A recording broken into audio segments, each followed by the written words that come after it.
Folks, Black Star Network is here. Hold no punches. I'm real revolutionary right now. Support this man, Black Media. He makes sure that our stories are told. Thank you for being the voice of Black America, Roland. Stay black. I love y'all. All momentum we have now, we have to keep this going. The video looks phenomenal. See, there's a difference between Black Star Network and Black-owned media and something like CNN. You can't be Black-owned media and be scared. It's time to be smart. Bring your eyeballs home. You dig?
Folks, today is Monday, November 20th, 2023. Coming up, Roland Martin Unfiltered, streaming live on the Black Star Network. A huge decision by the 8th Circuit, a conservative circuit, saying that Section 2 of the Voting Rights Act, they actually ruled that individuals and organizations cannot sue using Section 2 only the Department of Justice, which kind of makes no sense because that's actually what the 15th Amendment is all about. We'll talk with the head of the Lawyers Committee for Civil Rights under Law about that. Also, we'll talk with the Brennan Center.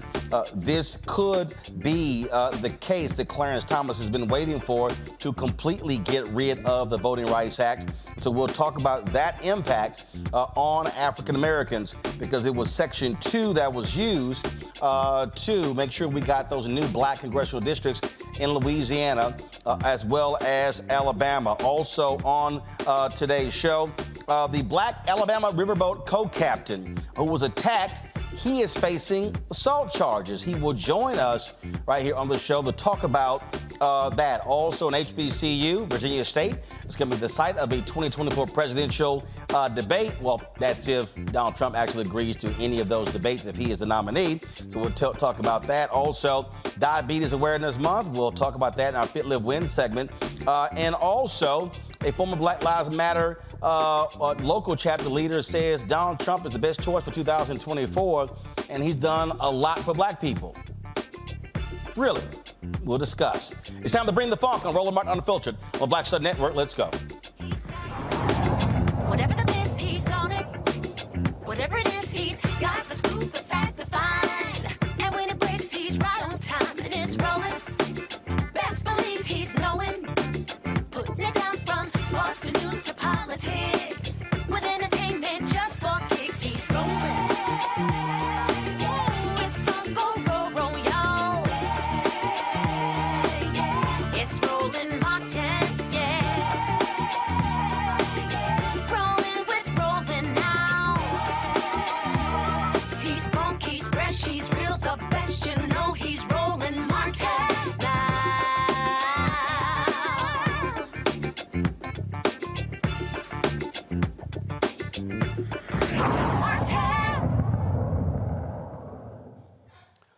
Folks, we're 1 year away from the 2024 presidential election. Donald Trump's leader of polls on the Republican side. President Joe Biden, of course, on the Democratic side, is likely to be a rematch from 2020 when Biden beat Trump. A co-founder of a Black Lives Matter chapter in Rhode Island says that Donald Trump has done more for black folks than any other president, and actually he is the choice. Mark Fisher is that individual. Mark joins us right now on the show. Mark, glad to have you here. So first and foremost, when you made an assessment about this campaign, and you basically said nobody is good. That's right. Okay, explain. Well, I mean, it's self-explanatory. Everybody else sucks, I said, to quote myself. And, you know, when you look at who we have sitting in the White House right now, I said he's a deep disappointment. He's let me down. He's let my community down. The whole Democratic Party is a complete disappointment. And I think that as an independent, I will endorse Donald Trump as the best candidate that we have. Why is he the best?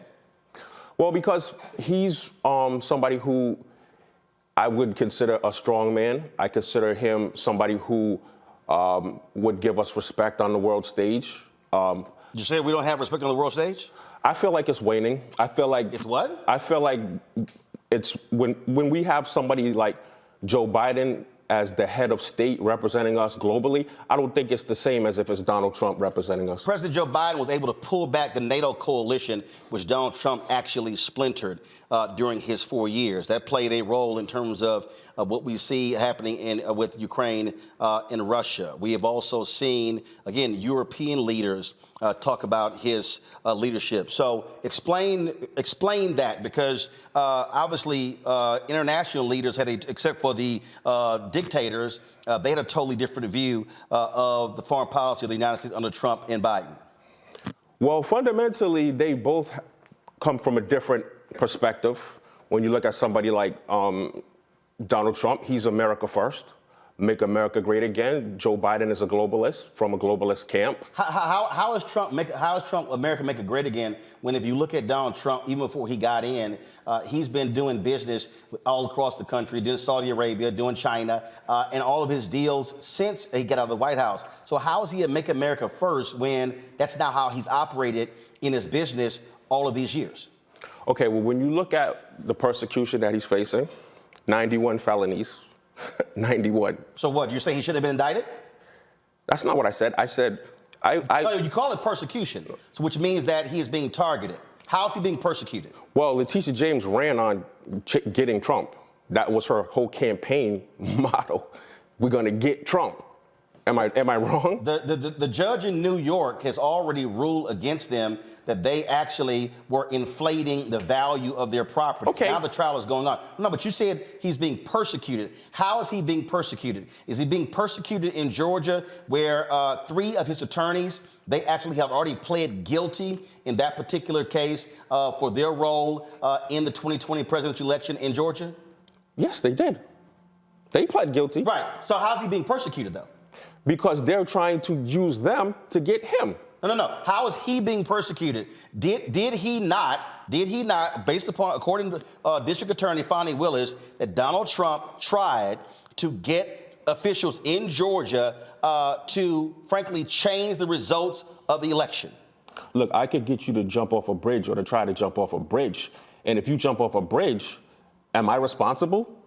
Okay, you do know he's on tape calling the Secretary of State saying, find me 11,000 votes. He tried to pressure the governor, the Secretary of State, the head of the elections. So that's just one particular case as well. In the documents case, they asked him to return the documents. He refused to do so. He lied to his own attorneys about that. He told one of his employees, who is now flipped, do not move those documents. So I'm trying to understand, say he's being persecuted. If an individual committed acts, that's on them. So how is he being persecuted? Because they're trying to use them to get him. No, not them. I'm asking you again. If the federal government, if they say these are classified documents, you are to return them, he says no. And they say, we have a subpoena. He ignores the subpoena. When he tells his attorneys took actual notes. Okay, well, hold on. No. You said said it's being persecuted. Wait a minute. And that's just 2 cases. 91 felonies.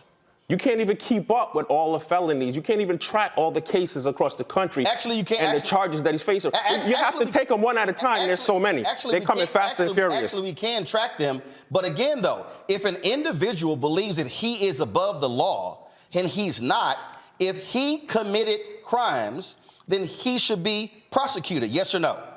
Nobody's above the law. That's not the question. The question is, did he commit crimes? Well, first of all, that's why they're trials. That's the question. Well, first of all, that's why they're trials. Right, exactly. So, but when you talk about somebody who's acting on their constitutional right. What constitutional right? Freedom of speech. Is there a constitutional right to overthrow an election? He believes, and as many do, that there was some suspect activity involved in the 2020 election. How many lawsuits did his campaign file, and how many did they win?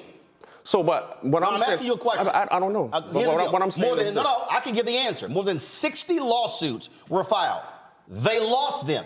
Courts, Trump judges, Republican governors, Republican Secretary of States certified the election results. Now, here's the question. I'm confused. If there was election irregularities in Georgia, how did the Republican governor win? The Republican lieutenant governor, the Republican Secretary of State. How did Republicans win all statewide offices in Georgia in 2020, but this one race, there were problems? I'm going to tell you. How? Because they're all part of the same deep state. Dude, corrupted. I'm confused. I'm confused. Gonna let me finish? Brian Kemp, the governor of Georgia, endorsed Trump, correct or not? They're all part. I'm asking you a question. Did the Republican governor, Brian Kemp, endorse Trump? I don't know. Yes, he did. Did the Republican lieutenant governor endorse Trump? I don't know. Did the Republican Secretary of State endorse Trump? Yes. So again, I'm confused here. All of these Republicans endorsed Donald Trump, yet all these Republicans won. He didn't. He's saying, oh, it's fraud. So, like I said, when you look at the government, both parties. Hold on, no. See, again, Democrat and Republican. You mentioned persecution, and there were 4 cases. You mentioned especially the Democratic Party. You mentioned 91 indictments. It's a smorgasbord of BS. You still, but hold up. You say let's take it case by case. Suspect behavior and activity. I'm taking it case by case. Both parties. No. I'm taking it. I mean, he's anti-institution. Mark, you say that's the problem that people have with him. That's the problem James has with him.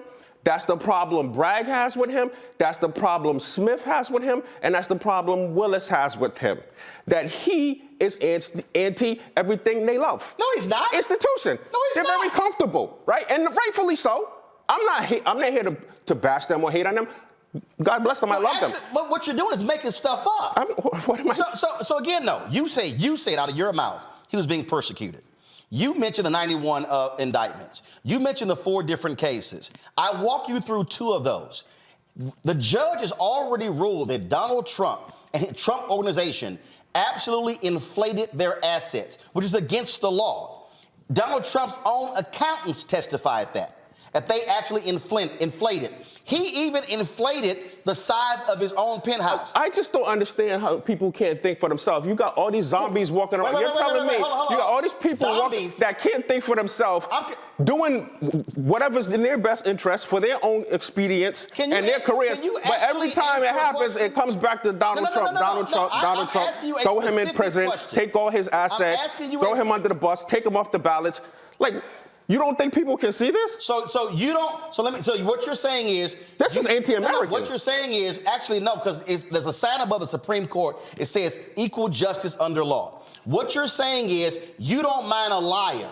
What you're saying is you don't mind somebody making. What did he lie about? Donald Trump lied about the value of his assets. Donald Trump has lied about not trying to overturn. Can I say something? Mark, I'm not done. On that point, I just want to say, because you said he lied about the value of his assets. You're saying that he lied, his people are lying for him all the time. So what I'm saying is, if he's asking for 11,000 votes, if they're doing that, if he's asking people to make his property as lucrative and as attractive as possible, and these people are doing it, right? They're doing it. Whether they're doing it or not, that is their own personal business and choice to do that. If he says, I'm looking for 11,000 votes, I know people who have reached out to me, black people, who tell me that there has been all kind of fishy business going on. And Mark, double voting, triple, quadruple, and you're right quintuple voting. No, I can tell you, people are reaching out to me, telling me they keep calling him Bill, William, Willis, so on and so on. And the Democratic elected. So you say, oversight. Oh my God, I see double voting. That's what people are telling me. But the Republicans in Georgia. So I'm just saying, Mark, wait a minute, Mark. There's reason. I'm going to finish, Mark. There's reasonable doubt. I'm going to finish. No, it's not. No, it's not. That's all I'm saying. When you have... And you can't blame him for that. That's protected under our First Amendment right. Are you literally making this up as you go along?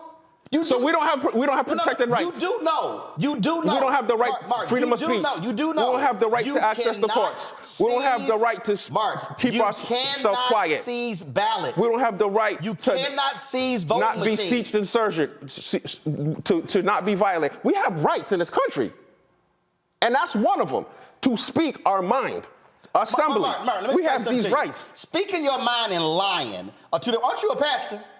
I have a background in theology. Okay, I got a what in theology? A background in theology. A background in theology. Does the I've never been a pastor. Okay, I preached. I taught Bible study. Question. Yeah. Okay, fine. So does the Bible, I have a degree in theology. that you actually read, what does it say about lying? It said all lies will find their place in the pit of hell with fornicators, homosexuals, liars, and all ungodly form. Well, that must mean Donald Trump is sitting on a throne in hell, because that man has just lied about numerous things. Well, listen. But hold up. I'm going to ask you this question. You said that Trump has done more for the black community than any president. What has he done?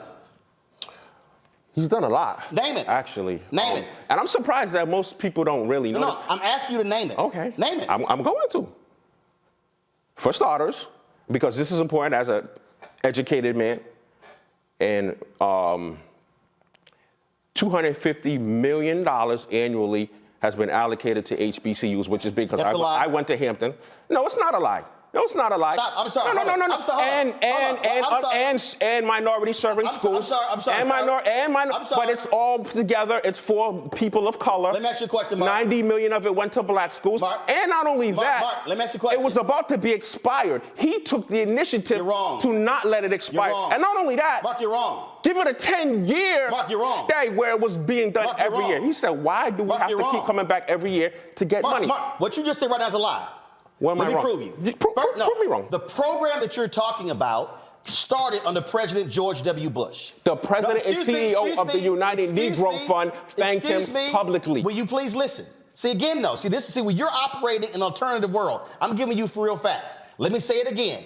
He did not thank him publicly. Mark, listen. The United Negro Fund president and CEO, Mr. Lomax, did not thank him publicly. The program you're speaking of started under President George W. Bush. It continued under President Barack Obama. It expired. What you do not know is that Donald Trump zeroed that program out of his budget. It was Congressman Alman Adams of North Carolina who put it back in the budget. She was the co-chair of the Congressional HBCU caucus. Then it went to the United States Senate. Donald Trump, let me tell you again, Mark. Signed off on it. No, he did not sign off on it. Again, Donald Trump's budget, which he submitted to Congress, removed the money. Congress put it back in, led by Alma Adams. Now, do you know who broke that thing down? A gentleman named Walter Kimbrough. Do you know who Walter Kimbrough is? Two-time HBCU president who detailed it, who was actually in that meeting in the Oval Office when Trump was there. So what you're sitting on, you're saying, oh, $250 million. Let me ask you this question. How much money have HBCUs gotten in the last 3 years from the Biden-Harris administration?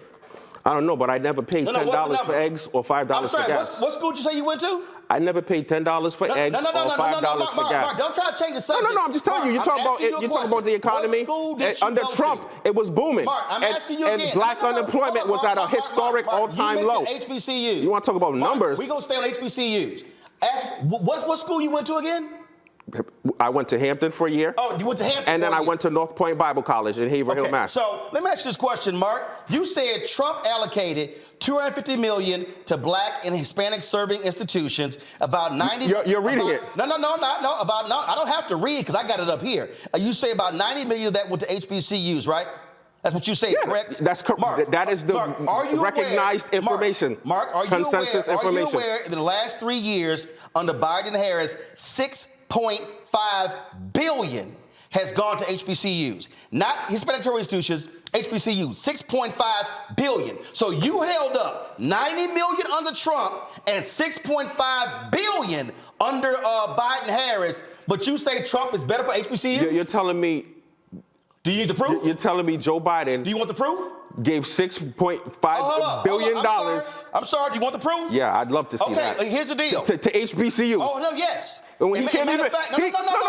He can't even put together a reparations commission. Why would he do that? And a matter of fact, he's such a flip-flopper. Hold up, wait. Oh, here we go. You went to Hampton, He's such a liar. You went to Hampton, right? He's such a duplicitous. Did you go to Hampton? Did you go to Hampton? That's why he picked the vice president he picked. Did you go to Hampton? He could have picked anybody else. Did you go to Hampton? Because they're both just as duplicitous. Did you go to Hampton? You say you went to Hampton, right? Two peas in a pod. You went to Hampton, right? She's Indian. You went to Hampton, right? HBCU you went tours. To Hampton, didn't but you? during the tour, she's all Wakanda forever. See, Mark, here's what you're doing. What am I doing? This is why you love Trump, because you're doing the same nonsense he do. You bring up something, then you switch topics. You told me you was going to show me. I said I'd love to see it. Mark, I'm walking you through it. I'm waiting, bro. I told you point blank. Hampton University, I'm going to tell you how much Hampton actually got. Hampton University, $48.7 billion under Cap 1, $4.2 under CARES Act, $9.8 under CARES Act. Wait. $6 million under CARES Act. When did this happen? $12 million. Hold on. American Rescue Plan, $12 million. Who? Last 3 years. And to what extent? American Rescue Plan 2, $21. Your university. You're reading numbers. Wait. What is that? What source is that? Department of Education. Okay. And when did this happen? The last 3 years. The last 3 years, each year. Each year. Okay. The total amount that your university. Okay, but you're telling me that still doesn't equate to 10 years. Mark, listen. $95 million. Mark, that's a lie. How is that? Your own university, Hampton, received $112 million alone. The total amount that went to over the last 3 years. The total amount that went to HBCUs. You saying over the last 3 years? $6 billion. Over the last 3 years. $567 million. You saying Hampton got how much? $112 million. Over how long? What type? In the last 3 years. And I named them. Let me name them again. So you're saying, hold up. Cap 1 forgiveness. 40%. Hold up. No, I want you to listen. I want you to listen, because see, right now you ain't listening. Cap 1 forgiveness. CARES Act. CARES Act 2. Then you have American Rescue Plan, American Rescue Plan 2. Your own university got more by itself than Donald Trump signed the bill for all HBCUs. Okay, but the CARES Act Come on, expired. bro. The axe is over. He did a 10-year plan. No, he didn't. Cares is done. It wasn't even him. It was Alma Adams. Okay, so fine, HBC. What else has he done for black people? What else? First Step Act. For those who ain't educated, for the non-bourgeoisie class, for those who gotta deal with recidivism and the oppressive tentacles and tenets Who passed that bill? Institutions Who passed that bill? that crush us on a daily basis. Who passed that bill? I know who signed it. No. I know who signed wait, it. hold on. Well, you're asking me questions. Hey, Mark, Ronald Reagan signed the Do you know MLK what federal this holiday bill and does? opposed it. Do you know what the bill does? Do you know what the Mark, first step? I'm Because asking you're you really being again. defensive. You asked me. Did the name first another kid- thing. did the First Step right. Act And then pass- as soon as I mentioned it, you get in defensive. No. I'm explaining to you who passed it. Who passed the First Step Act in the House? Who was the co-author? Bro. Who was the co-author? You asked me what did Donald Trump do. No, Mark. But Donald I'm prepared Trump, to answer what Donald Trump didn't pass did, the not what the First House Step members Act. did. I don't care about the House members. Wait. I'm sorry. So help me care out about here. the Senate. I don't care about Mitch confused. McConnell. I'm confused. So you don't He's care. not running for president. I'm confused. You don't care about the people who actually wrote the bill. No. You don't care. I'm sorry. No, because you want to know why? Because the George Floyd Policing Act is still languishing. Why? And because they are a freaking gridlock in Washington. Hold on, That's why. who is that? They don't do nothing. Who passed the George They Floyd? get nothing Who done. passed the George Floyd Act? Obama had to sign all kind of orders Who to get stuff passed the done. George Floyd Act? By the way, speaking Who of passed the George the Floyd Act? Democratic Party, Who passed the George Floyd Act? the obsolete, antiquated Democratic Party. So Democrats passed it in the House, and Senator Tim Scott and Lindsey Graham could not get 8 Republicans on board to go along with it, and that's why it's dead. Okay, but it's dead, right? In Congress. Because the Republican Party. But you're asking me why don't I care about Congress, and I'm telling you why. Hold on, I'm scared. Hold up. But how can you say you don't care about Congress, but you're giving Trump credit for bills that Congress passes? Okay, I'm giving Trump credit for bills. How? that He didn't pass them. get passed. He didn't. Wait, hold up. Or Mark, I'm confused. Yes. You don't care about Congress, Right? But you giving Trump credit for bills that Congress passed, Right, exactly. So how can you ignore the people who passed the bills for him to sign? Okay, and so that's my point. Because in order to order to get Congress to sign off on the bill, right, which is constantly in gridlock, you have to have somebody who knows how to make a deal. And he couldn't make no deal. Who's a negotiator, who makes things. This is hilarious. Okay, what else he did for black people? That's because other than that, what does Congress do? Nothing. Since you said 2 things, what else he done for black people? What else? Okay. We have the, like I said, black unemployment was at a historic low. Actually, you know black unemployment fell lower under Biden than Trump. Well, you also know that black male unemployment hit its lowest point in April under Biden than it did in history. Okay, well, I can tell you it was. No, I'm just telling you. No, I can tell you it was lower than it was under Obama. And that's no shot at Obama. I'm confused. Obama not on the ballot. Again, the black unemployment rate. Right, because we love to praise Obama. I didn't bring up Obama. No, You did. I'm just saying. I'm just saying. We got to keep it real. We got to stop operating from emotion, and we got to stop operating from intelligence and logic. That's all I'm saying. If we're going to compete with the rest of the world. Mark, the total unemployment rate has been lower under Biden than Trump. The black unemployment rate has been lower under Biden than Trump. So how is Trump better for black people? So like I said. What else? Compared to his predecessor. What else? Okay, what else? Okay, so other than the HBCU 10-year bill expansion. Okay, but again, though. The First Step Act, which reduced the federal prison population. You didn't want to let me get that out, did you? That Democrats passed in the House.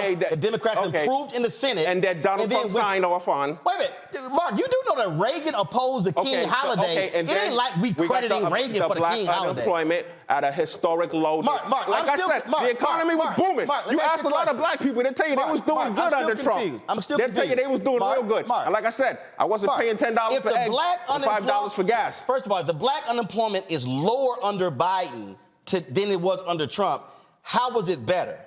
Say that again? The black unemployment has gone lower under Biden-Harris than it did under Trump. Okay, so what I'm saying is, because you know why?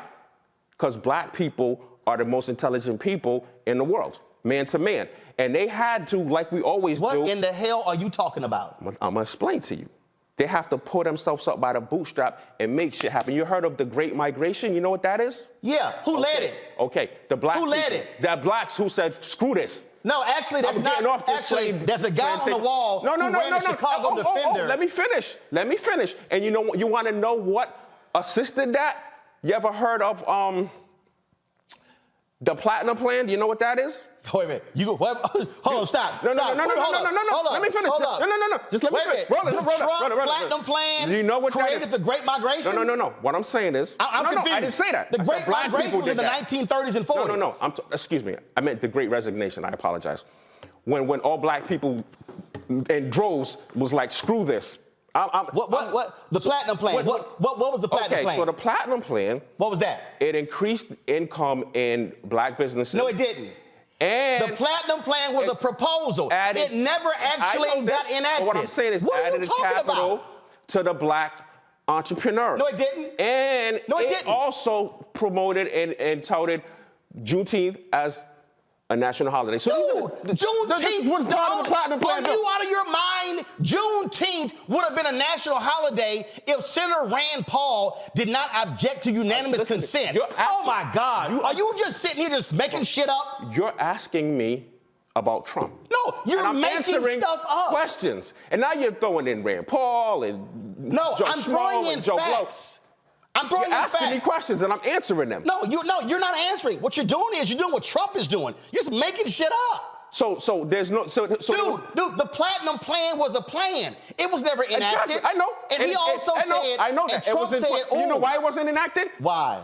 Because of the black drove of people who went and got this guy elected. The droves of blacks who were stuck on the Democratic The plan was a joke. The plan was a joke because to get this guy elected. The plan was a joke because it specifically said it was going to do what? $500 billion in contracts?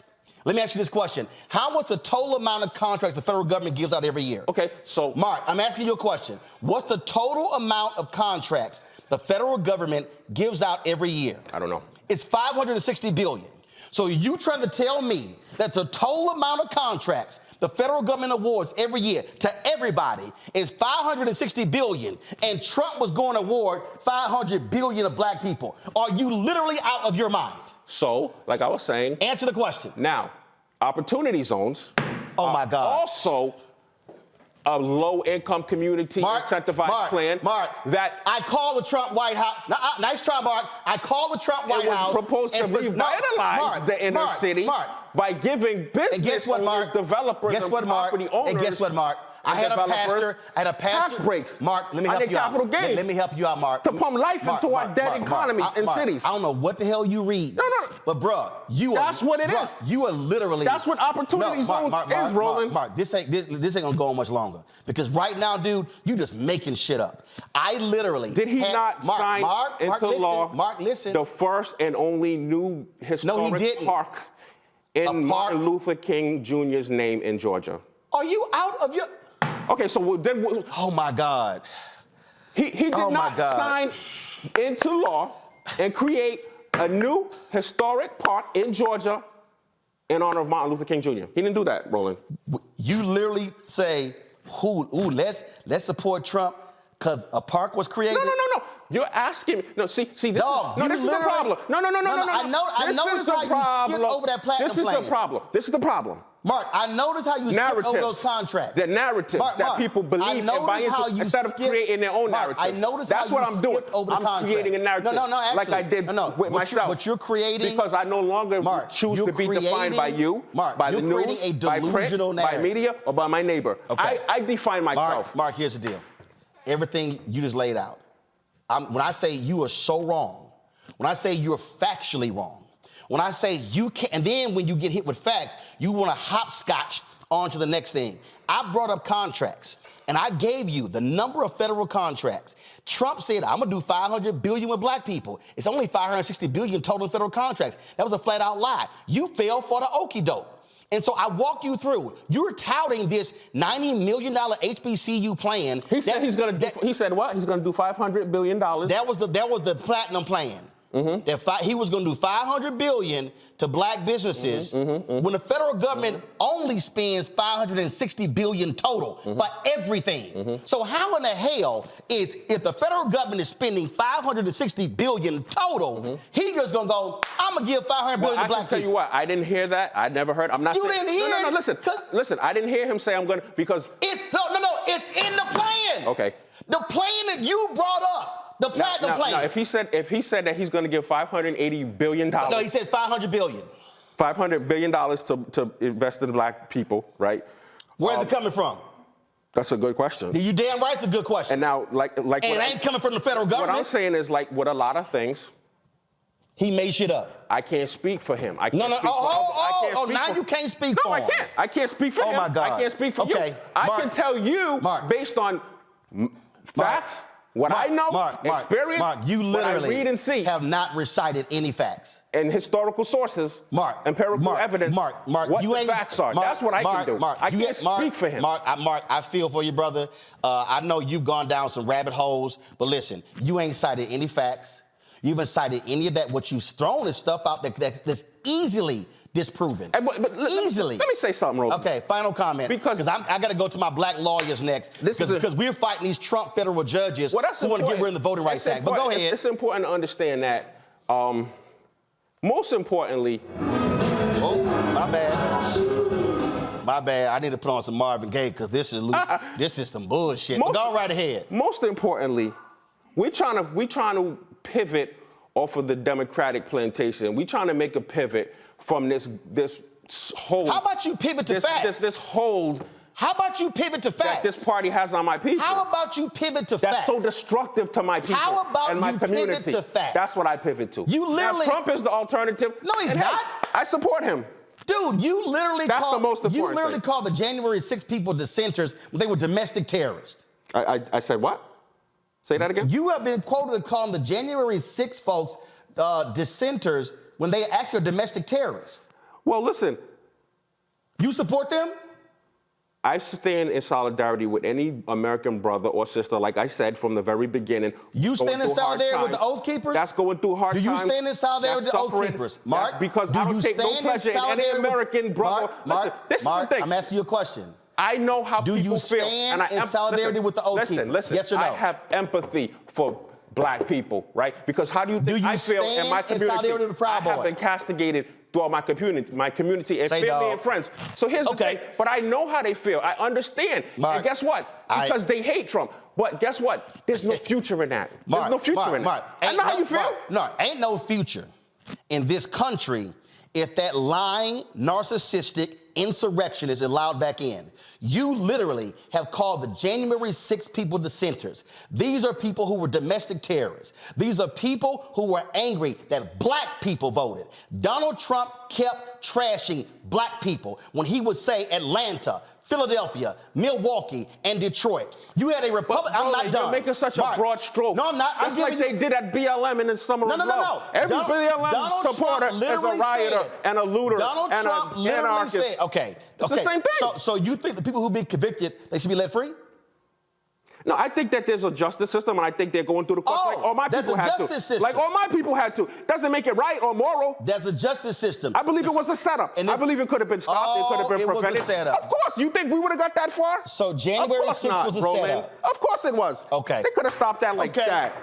That could have never happened. But why? It wasn't a good look. Well, for them guess to what? stop You it. couldn't stop it when Donald Trump wouldn't allow the National Guard to become So now they're handing out cases like Halloween candy, and you don't see a problem with that. You get 20, you get 20, you get 20. Okay, let me you guys, be real clear. Okay, you stay in your comfortable, Mark, I'm going to be on record. I got zones. no problem with the racist Oath Keepers and the Proud Boys going to jail. Yep, there you go, trying to change something. All right. No. Hey, listen. Like I said, I take no pleasure in any suffering. Mark, last point here. Period. Because I got some lawyers waiting. Here's the whole deal. I'm going to give this last one, since you keep yelling opportunity zones. The black pastor. No, I'm saying that people. I'm saying that the bourgeois class. Mark, I want you to listen. That's so comfortable. No, I want you to listen. They don't want to see anything change, even if that means shitting on the average black person. Let me say it again. They don't want to see it happen because that messes with their comfort. I'm gonna give you a fact. That's why I have a problem with. I'm gonna give you a fact. My own people. Mark, I'm gonna give you a fact. Gave me no support when I started my organization. I didn't get an iota of support from them. Mark, you in Rhode Island. It's for the same people I'm fighting for. It doesn't matter if it's one. It's Jeffrey. That's not even the point. Listen, for the same people I'm fighting for. I come here and all the black people tell me you need to drop BLM. No. Because you know what? They're doing too well here. When you come here, they can't relate to that. When you come here, they can't understand what the plight is of black people outside of the DMV. Mark, so they tell me drop that. Mark, when you come here, we deal in facts. Now I say I support you know, all people were suffering. Oh, now they don't want to have Thanksgiving with me. Now they want to castigate me and offend me. So, okay, you know what? This is what I find to be funny. That's what I'm dealing with in my community. This is what I find to be funny. But I still love my people anyway. This is what I find to be funny. I'm going to leave it on this one here. You kept mentioning. I love them anyway, No, Roland. you kept mentioning. I still go to war. Mark, I still go to bat for I'm going to close this out. Because black is beautiful. I'm going to close this out. You kept mentioning opportunity zones. The black pastor from Baltimore who spoke with Trump at the White House when that was announced came on this show that night. 6 months later, he came on this same show and he said it has been an abysmal failure. What pastor? The black pastor from Baltimore who spoke. Go look it up. What's his name? He was on this show. What's his name? Mark, you can go pull it up. I'm asking you, what's his name? Mark, I'll pull his name up, but it's real simple, brother. Please. It's real simple. I want to know who you're It's real simple. If you're gonna run around spouting stuff, bruh, have some facts. Double check some stuff. Can I tell you something? Your stuff is so easily disproven. It's unbelievable. Let me 30 seconds. Let me drop some knowledge real quick. You ain't dropped no knowledge. I'm gonna drop some knowledge on you. What you gonna drop? This is what y'all don't understand. People don't care about the facts. You know what they care about? Perception. Because that's 9/10 of reality. And guess what? This is what I'm trying to explain. You're so concerned with the facts. Wow. I'm concerned with the narrative. I'm so concerned with the facts. That's right. Yeah, you're right. Yeah. You know what? I'm not saying don't be concerned, but don't be overly concerned with them. Hold on, because while you're so concerned and beating up on the facts, guess what? People are leaving in droves and they're disavowing the Democrats and they're endorsing Donald Trump right under your nose. So what you're saying is, Roland, don't tell the truth. Be like Trump and lie. Okay. Right under your nose. All right. That's a good one to close out on. Mark, we'll see what happens, but I can tell you right now, anytime somebody come on this show, lies will be countered every time. Facts will always be spoken, and you can keep your Trump perception, but I don't live in perception or conspiracy land. I live in what's factual. We'll be right back on Roland Martin Unfiltered on the Black Star Network.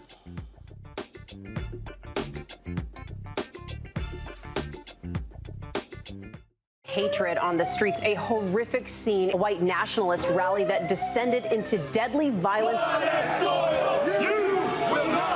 White people are losing their damn minds.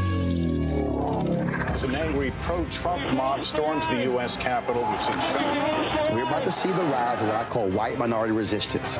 We have seen white folks in this country who simply cannot tolerate black folks voting. I think what we're seeing is the inevitable result of violent denial. This is part of American history. Every time that people of color have made progress, whether real or symbolic, there has been what Carol Anderson at Emory University calls white rage as a backlash. This is the rise of the Proud Boys and the Boogaloo Boys. America, there's going to be more of this. Here's all the Proud Boys, guys. This country is getting increasingly racist in its behaviors and its attitudes because of the fear of white people. The fear that they're taking our jobs, they're taking our resources, they're taking our women. This is white fear.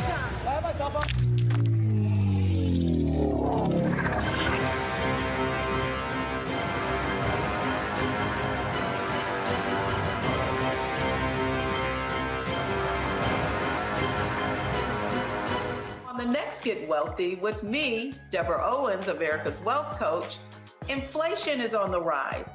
Interest rates are high. Can you still thrive during these uncertain times?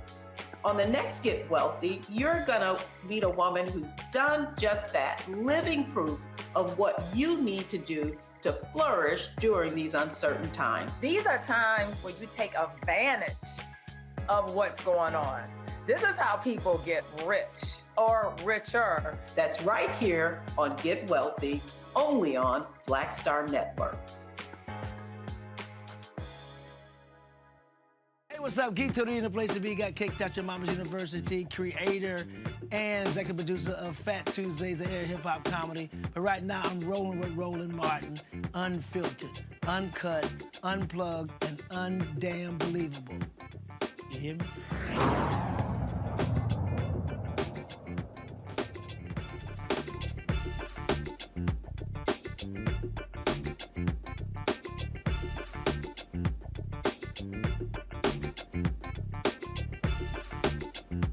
All right, folks, conservatives, Republicans have been doing all they can to get rid of the Voting Rights Act because they do not like black power. Well, the 8th Circuit today issued a ruling that is unbelievably illogical. They actually ruled that only the Department of Justice can file lawsuits using Section 2, not individuals, not organizations.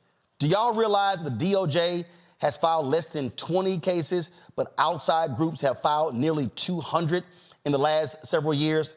Let's break this thing down right here, folks, with my panelists. Kareem Crayton, Senior Director of Voting Representation at the Brennan Center for Justice at NYU Law School. Damon Hewitt, President and Executive Director of the Lawyers Committee for Civil Rights Under Law. Damon, I want to start with you. This was a 2-1 vote by a 3-judge panel.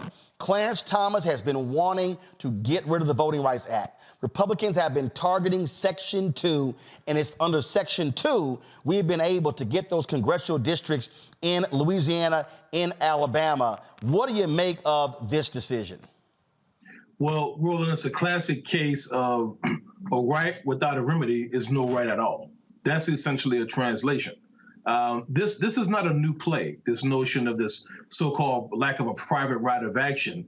You know, for the last 22 years, we've been living with this under Title VI of the Civil Rights Act, where the Supreme Court determined that under Title VI of the Civil Rights Act, which of course prohibits entities that receive federal funds from discriminating based on race, that there's no private right of action there as well. And so the irony is really like patent. The same court, the same people that told us, oh, it doesn't matter that we gutted the heart of the VRA with Section 5 in Shelby County v. Holder in 2013, you still have Section 2.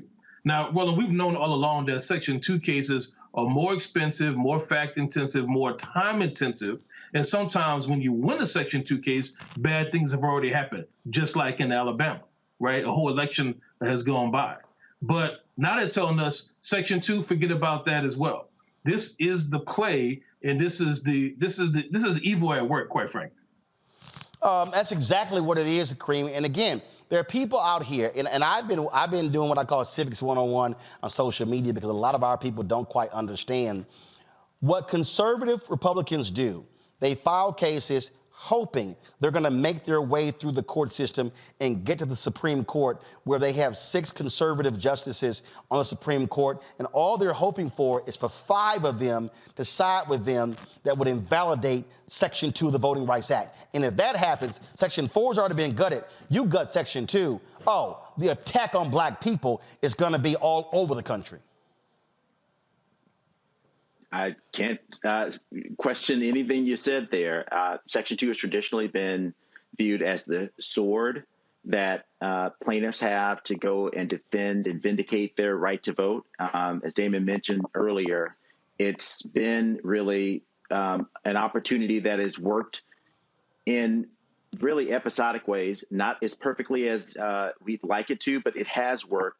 And I think that there are people out there now who want to get rid of it. And the court told us in 2013, as Damon said, look, we've got Section 2 of the Act still on the books that will allow plaintiffs to go in and sue. And that's really the world that has existed since 1965, when Congress observed the fact that the DOJ wasn't sufficient to vindicate the right to vote throughout the country, and therefore created this statute. So all of the Congresses that adopted the act, all of the presidents that signed it, all the Supreme Court majorities that upheld the act would be shocked to hear that all of a sudden this question now is a live one. Damon, the thing that, again, get people to understand how major this is. And I keep trying to explain to people why federal judges matter. We're not talking just about congressional races. We're talking congressional races, state races, county districts, city, down to county commissioners. We just had the courts rule in favor in a case in Galveston, Texas, where they redrew the lines when it came to county commissioners. We're talking about the representation of black people and others up and down the ballot all across the country, especially in the South. That's exactly right. There's levels of bad here. So when you think about Bush v. Gore after the 2000 election, where the Supreme Court essentially helped determine who will become president, you think about congressional races, but then you think also about the races at the state level, the local level. Think about all of the things that we've gained. The Milligan case in Alabama, which was a win, that would not have been possible based on this ruling. Louisiana getting another black congressional district, that would not be possible under this ruling. The Congressional Black Caucus is the largest it has ever been in this Congress. That would not likely have been possible because we know some of those districts were created because of the Voting Rights Act, because of enforcement of the Voting Rights Act, not just by DOJ, but by private litigants. What they're saying is you people, black people, don't have rights that this court cognizes. It kind of rings, I know it sounds hyperbolic, but it sounds like Dred Scott, no rights which they are bound to respect. That's what it feels like in the sting of today. Kareem, again, we hope the courts will use some sense. The decisions they have recently made with regards to Section 2 in the Louisiana case and the Alabama case have been positive. But as I said, all they need are 5 votes. And what people need to understand, when one of these circuit courts or lower courts makes one of these decisions, it literally can imperil, again, the entire law. And once that happens, now all of a sudden, we're going back to, frankly, all the battles from, frankly, the 40s through the 50s through the 60s just to get the Voting Rights Act. That's right. And it's important to know that as of today, this decision applies to all of the states in the 8th Circuit, which goes from as far north as North Dakota and Minnesota down through Arkansas and Missouri. And these are places where there are a lot of people of color bringing claims. I would say also it's important to know that as we're talking about it, there are a lot of cases out there that are pending. There's a case just today that Native American groups won under Section 2 in North Dakota that now people have to ask, do we have still a live win? We may win, but we may have to now fight this question about a private right of action. But I think your point about the disrespect, and that's how I look at it, for all of the accomplishments of lawyers like the Lawyers Committee, like Legal Defense Fund, that have gone in and followed through on the call that Congress made as early as 1965 to make sure that in each one of these jurisdictions that are not paying fair attention to the right to vote, particularly for people of color, that there is vindication for that violation. And it's important to know that, in addition to redistricting, which obviously has a huge impact on opportunity, there are a lot of suppression laws, access to ballots, making sure that people actually count votes appropriately. All of these things that make sure that the elections run the way that they're supposed to run and don't unfairly disadvantage people of color. We're on the precipice of a 2024 election. All of those things are subject to review under Section 2 right now, and they're usually brought, as we've said earlier, by private plaintiffs. So if we cut out the opportunity for private plaintiffs to go and sue, particularly for these last-minute gotcha efforts by states and local jurisdictions, we're kind of left open to real danger at having an election that's free and fair. Indeed. Damon, final comment. Well, look, what's not lost here is you mentioned at the top, Roland, this was a 2-1 decision. The dissenting judge, although not as full-throated a dissent, but the dissenting judge was a George W. Bush appointee.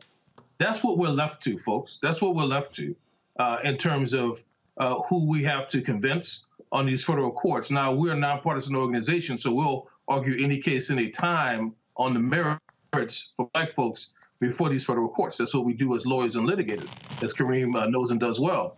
But the politics have to sink in here, that if we don't care about the elections, then you're saying you don't care about the courts. And that's what you essentially saying you don't care about your voice and your power, because that's what it comes down to. All right, gentlemen, we appreciate it. Thanks a lot.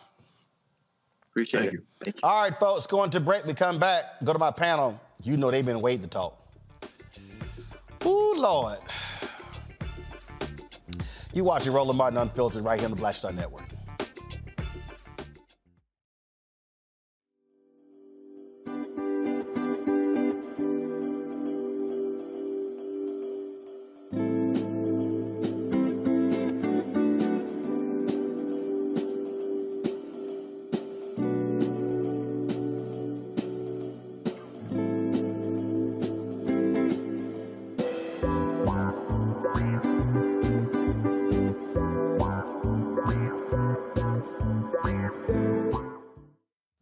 business or career with Grow with Google's wide range of online courses, digital training, and tools. Gain in-demand job skills with flexible online training programs designed to put you on the fast track to jobs in high-growth fields. No experience is necessary. Learn at your own pace. Complete the online certificate program on your own terms. Stand out to employers, get on a path to in-demand jobs, and connect with top employers who are currently hiring.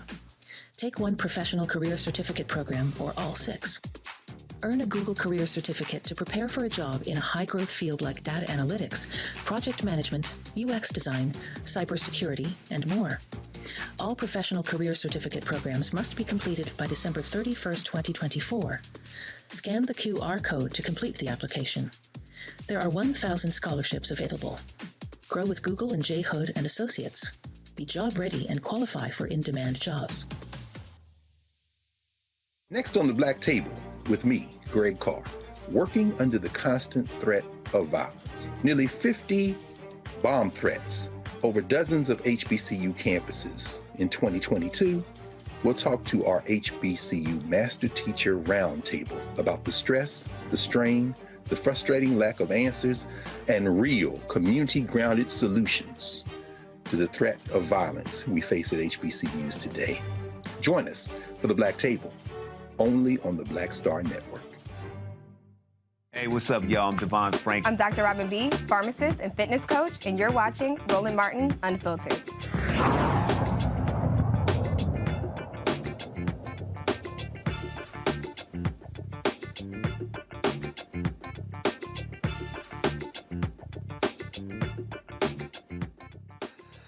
All right, folks, my pound, Dr. Julianne Malveaux, economist, president emerita for Bennett College, joining me out of D.C.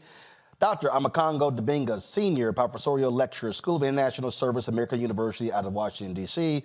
Rebecca Carruthers, vice president, Fair Election Center, Washington, D.C. All right, so lots to talk about.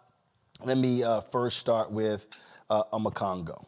Amakongo, what you just heard from Mark Fisher is some of the bullshit that I hear from a number of black men. A number of black men who fall for this nonsense with Trump. There are some black women who fall for the exact same thing. I had somebody who tweeted me and they were like, Roland, let the man talk. Y'all, I can't let somebody keep lying. Like, lie. I mean, again, see, here's the whole deal, and this is why I used to tell Malik Abdul, who's so scared he won't come back on the show, but he out there talking bullshit on Instagram that only 13 people looked at. This is what they like. They think that this is Fox News, where lies will be allowed to be told. If he said, if Mark came on here and said, I support Donald Trump because I believe in lower taxes, I believe in less government regulation, okay, you can keep talking. But what you're not gonna do is lie about the HBCU initiative that Congressman Alma Adams had to put back in the budget. What you're not gonna do is lie about the amount of money that HBCUs have gotten under Biden-Harris. What you're not gonna do is lie about the First Step Act. You're not just gonna lie and lie. You're not gonna lie about black unemployment. You're not gonna lie about black male unemployment. I simply am not going to allow lies to be told, and I will interrupt your ass in a heartbeat. Oh, most definitely. And while I was watching, I was tweeting out the link telling people to, this is one of the reasons why many Trump supporters don't actually talk to real journalists, because real journalists will press them on the facts. And that's the challenge that I see in so many aspects of the media today, is that these guys, they practice the triple Ds, right? Deny, deflect, and dismiss. Deny the truth, deflect the truth, and then dismiss the truth, and just give themselves opportunities to have some type of talking points that they can use on a potentially viral clip that they'll send to their funders. And you did not give him that opportunity. Well, what part is he going to take and share with his followers about how he got Roland Martin tonight? It's not possible, because you were factual with them. And this is really problematic, because there are people, not only is he an embarrassment and a disgrace to Black Lives Matter and a disgrace to what we're doing as a community, But it's also a disgrace to the climate that we live in tonight, today, where people feel like, well, I'm not going to say they feel, where their lies will give them a platform. And if they can show that they can be the loudest voice and the most loyal voice,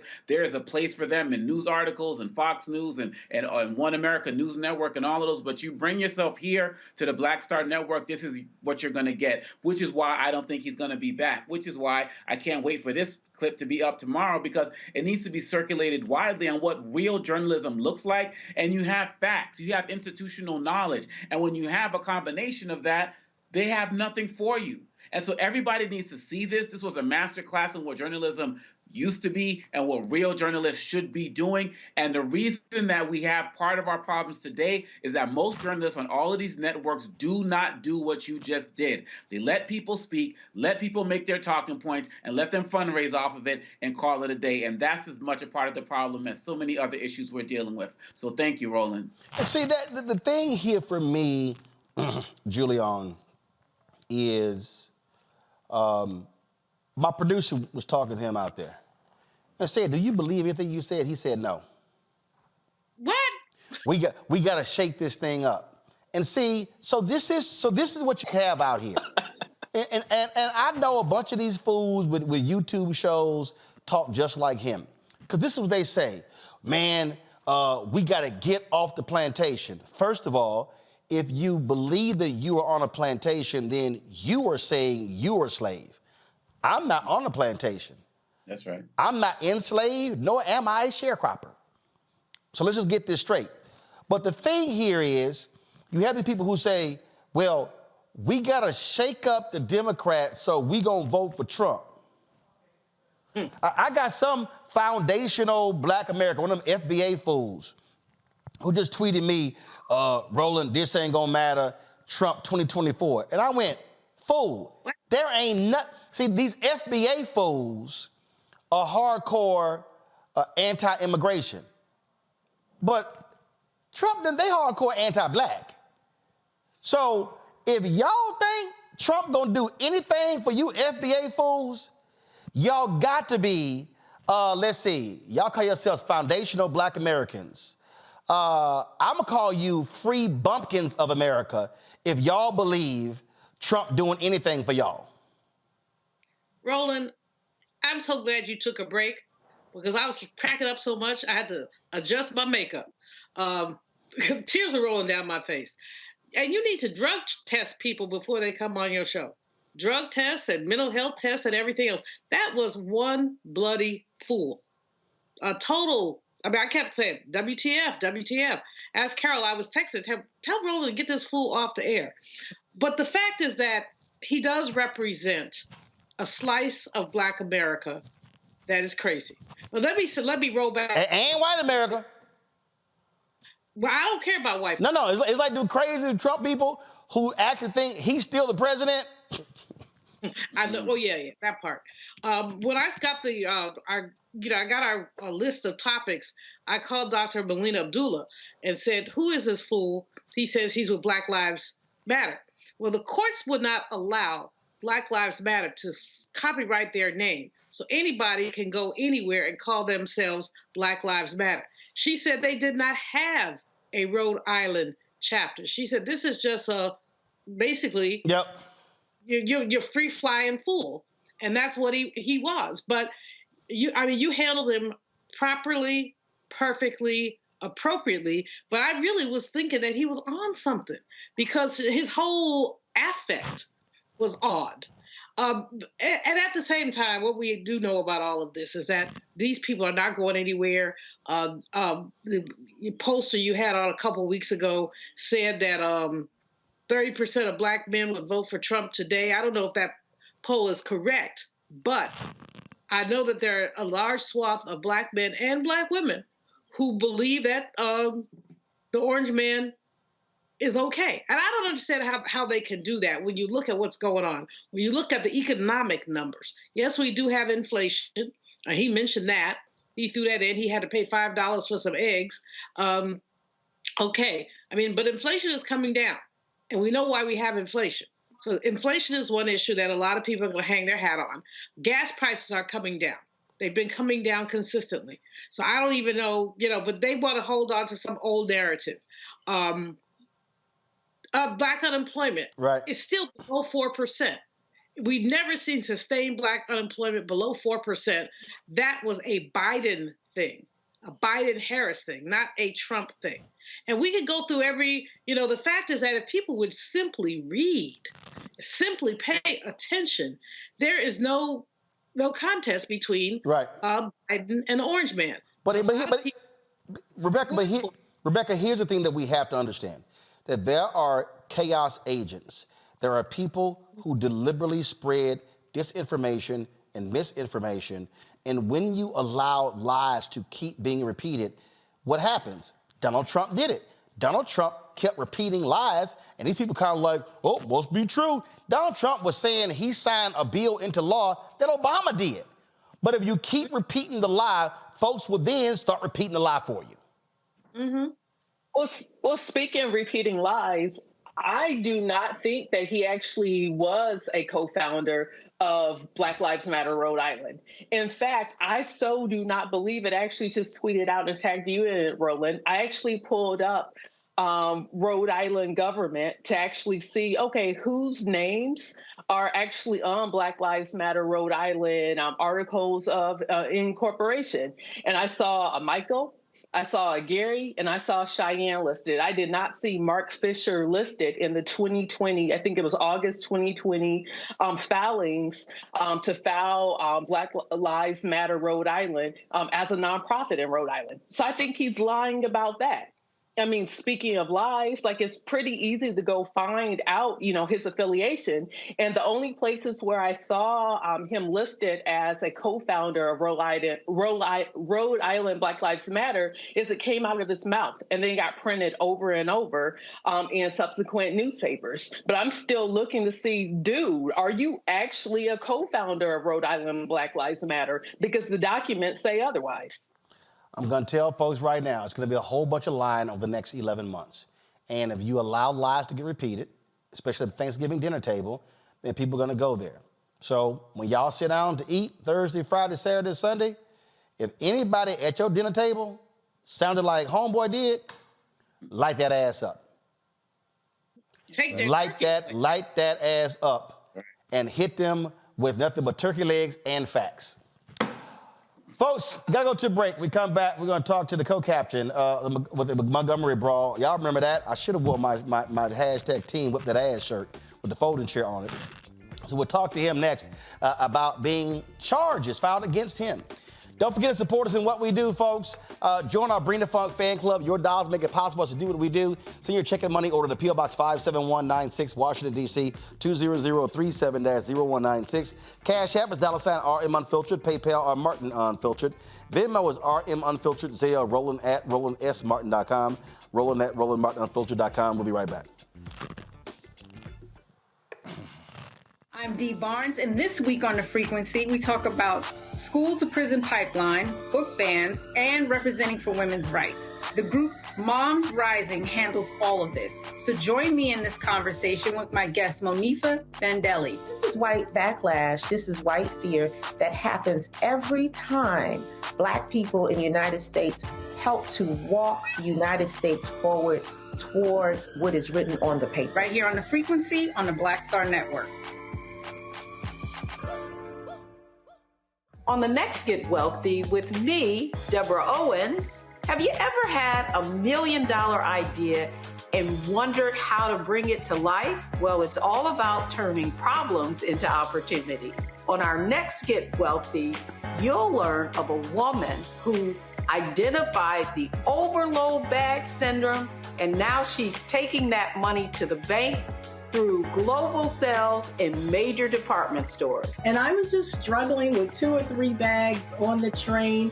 And I looked around on the train and I said, you know what? There are a lot of women that are carrying two or 3 bags. That's right here on Get Wealthy, only on Black Star Network.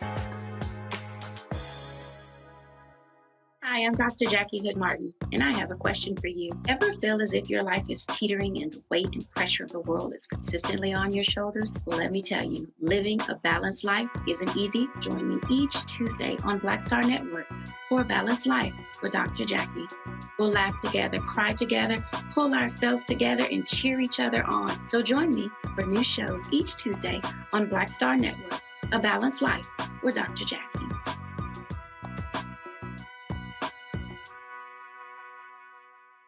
Hello, we're the Critter Fixers. I'm Dr. Bernard Hodges. And I'm Dr. Terrence Ferguson. And you're tuned in to Roland Martin Unfiltered.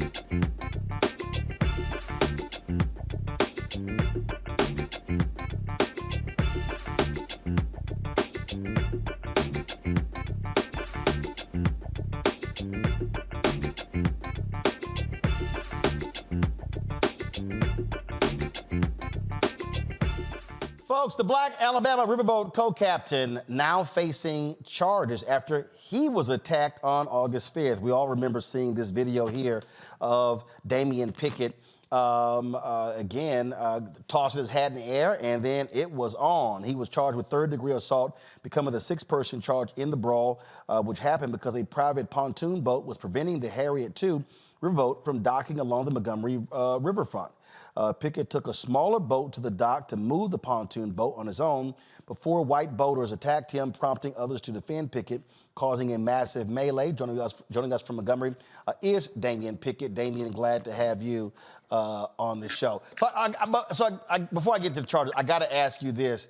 What the hell was the toss in the hat?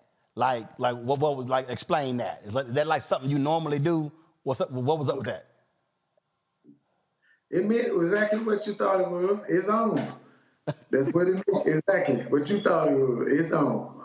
You can put your hands on me, and it's go time. Had anything like that ever happened to you before? No, sir. None whatsoever. It's the first. And so Dylan, so they were angry that you moved the boat, and how long were y'all waiting trying to dock? I say at least 20, 25 minutes. So you got people on the Harriet II trying, because they were getting off, correct? Because you were turning back from being out in the water, right? That's right.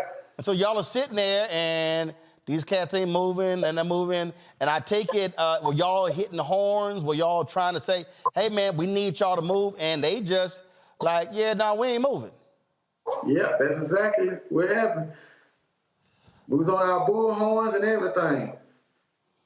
So when they came up to you, what was exchanged? What was said?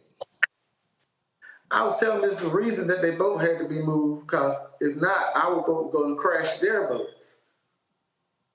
And they responded? Obscene gestures, threats, what they want to do to me. I'm like, well, it is what it is, but it's consequences for everything. And obviously it was for them, one of you, and then when other folks saw you being attacked, y'all roll it, I saw you being attacked, then it was like Wakanda. Folk came to the rescue, and just walk us through that. Yeah, it was just a whole lot of melee. Once they put their hand on me, I knew it was like, okay, I'm gonna have to fight now. But evidently I was outnumbered. But I'm still here by the grace of God. Are you surprised at the reaction to this? I mean, we're showing here right now where you're trying to explain to the guy, look, you gotta move, you're trying to walk him through, and they just still yelling. He waves you off, he blows you off. And they don't care. Like they just want to argue with you, and you're like, I need y'all to move the boat. Yeah, that's all I ask.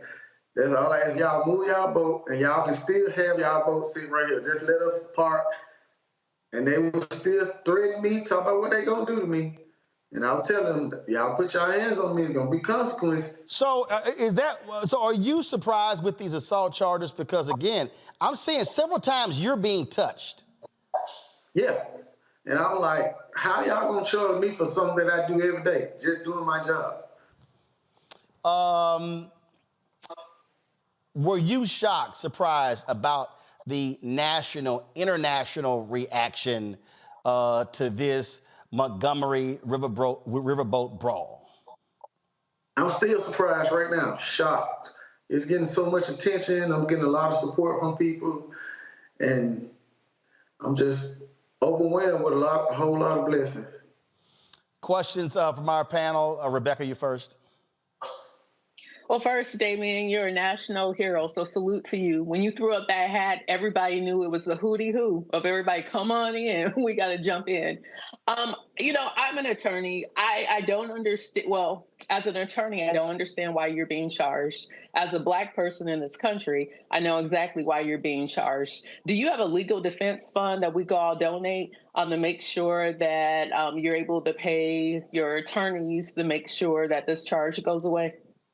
That's what I'm trying to get set up right now. Defense GoFund for me and some of my co-workers. So it's hard when you're trying to do stuff by yourself, you know. You got no lawyer. You say you don't have a lawyer? No, sir. You don't have a lawyer? No, sir. Really? All right. Trying to raise money. So you got the higher lawyer. So no GoFundMe or anything has been. Because I know the brother who was arrested, who hit him over the head with a chair. A GoFund was set up for him, but nothing for you since the charge has been filed.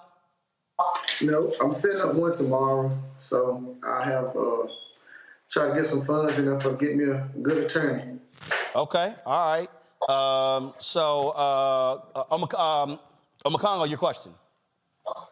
Well, thank you, Mr. Pickett, for just everything you've done and the grace that you served with everything. And as Rebecca said, you know, we all have your back, and we look forward to this GoFundMe so we can share that as well.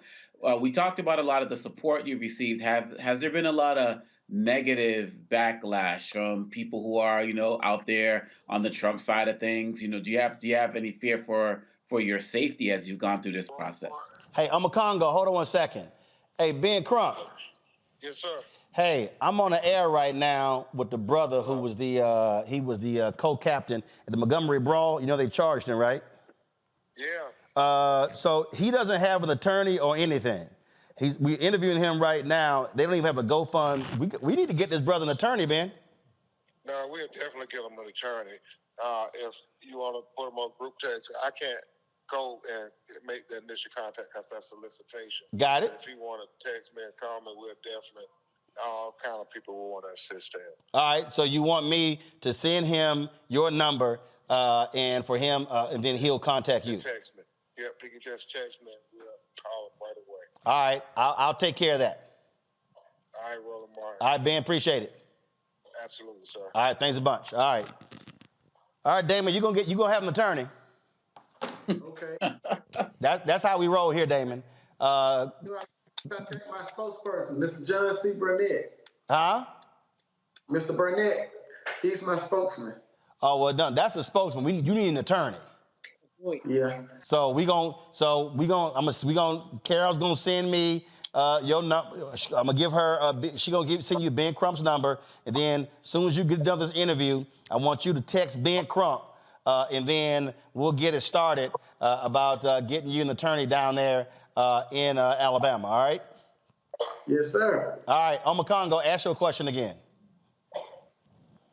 Best show ever. I was just asking, have there been any threats to your personal safety since this has all gone down? How are you dealing with any of that? Well, there hasn't been any threats. There's a whole lot of reporters, you know, spending the night in the parking lot, popping up at my house, and I'm just trying to go to work, and I have to leave early just to avoid some of them, just to make it to work early and avoid some of these reporters. But no threats whatsoever. Great. Julian. My brother, first of all, I appreciate you so much. I love that throw the hat up in the air, and I appreciate the fact that you basically were just doing your job. These people didn't want you to do it. But my question has to do with your job. Have there been any employment implications to what happened? Has you got a good job, your co-captain spoke up for you, but has anybody from the workplace perspective done anything that has been harmful to you? Oh, no, ma'am. No, ma'am. None whatsoever. No harm from it done for me, not from a workplace perspective anyway. So your employer supports you and supports your actions? Yes, ma'am. Now, Damon, are you full-time with them or are you contract worker? Yeah, I'm a contract worker. I got you. You're a contract worker. So your job has not been impacted since this happened. You continue to work. I continue to work. Yeah, I go to work faithfully every day. Okay. What do you want to say to all the folks out there who have been wearing folding chair earrings, necklaces, shirts? The folk out there who said that date should be a national holiday. I mean, the reaction has been. I mean, look. I mean, the video. The show that I did. The video that I did. I think we're up to like 2.5 million views on that video as well. People stop me all the time talking about that particular show. So I mean, so what do you want to say to all those folks? I love the support. Keep supporting me, and I'm gonna keep doing my job like I've been doing. Everybody just stay humble like me. All right. Well, Damon, look. So right now, Carol's going to text you Ben Crump's number. You hit Ben, and then he got lots of folks. So we'll make sure that you have some representation, some good representation there in Montgomery, Alabama. Yep, thank you. And I want to shout out John C. Burnett and Miss Melissa for helping me get to you and get to where I am today. All right, Damien, we appreciate it, man. Good luck. You too. Thank you. All right, folks. Go to a break. See, that's why. See, y'all got to understand. That's why black-owned media matters. Okay. So you know what? So brother said he needed an attorney. Ain't nothing but a phone call. So it's a whole bunch of people I could have called. So that wasn't no problem. He's gonna get an attorney. And I'm telling y'all right now, so this is also why you need to come talk to black-owned media. I'm gonna tell you right now, CNN, ABC, and NBC would have never done that. And Rebecca over there snapping her fingers like she listening to Love Jones, their poetry jams or something. But again, they wouldn't do that on the mother networks. But when you own it, you get to set your own rules, and you ain't got to ask no permission. All right, y'all, going to a break. We'll be right back. Roland Martin Unfiltered right here on the Black Star Network. When you talk about blackness and what happens in black culture, we're about covering these things that matter to us, speaking to our issues and concerns. This is a genuine people-powered movement. There's a lot of stuff that we're not getting. You get it, and you spread the word. We wish to plead our own cause. Too long have others spoken for us. We cannot tell our own story if we can't pay for it. This is about covering us. Invest in black-owned media. Your dollars matter. We don't have to keep asking them to cover our stuff. So please support us in what we do, folks. We want to hit 2,000 people, $50 this month, raise $100,000. We're behind 100,000, so we want to hit that. Your money makes this possible. Checks and money orders go to P.O. Box 57196, Washington, D.C. 20037-0196. The Cash App is $RM Unfiltered. PayPal is R Martin Unfiltered. Venmo is RM Unfiltered. Zelle is Roland at RolandSMartin.com.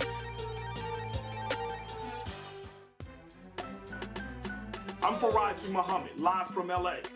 And this is The Culture. The Culture is a two-way conversation. You and me. We talk about the stories, politics, the good, the bad, and the downright ugly. So join our community every day at 3 p.m. Eastern and let your voice be heard. Hey, we're all in this together. So let's talk about it and see what kind of trouble we can get into. It's The Culture. Weekdays at 3, only on the Black Star Network.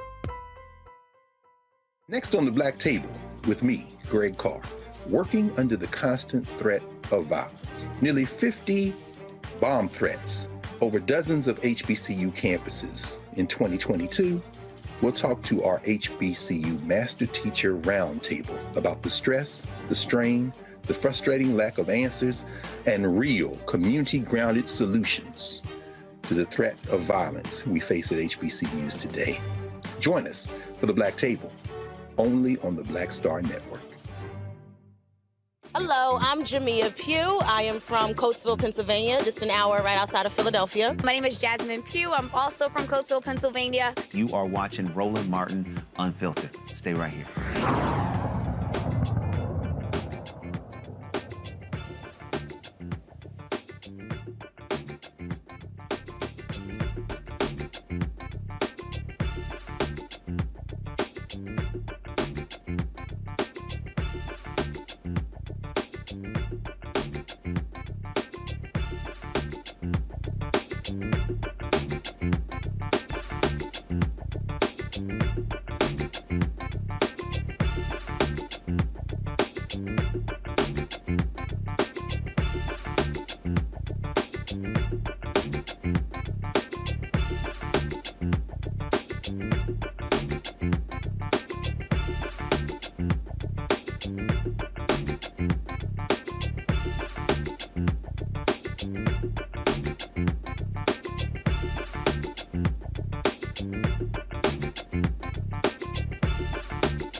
Folks at 11 Films, they've actually been putting together some great videos, showing us really what this election is all about. And so they dropped one today that I thought was really great. So I wanted to show it to y'all. Check it out.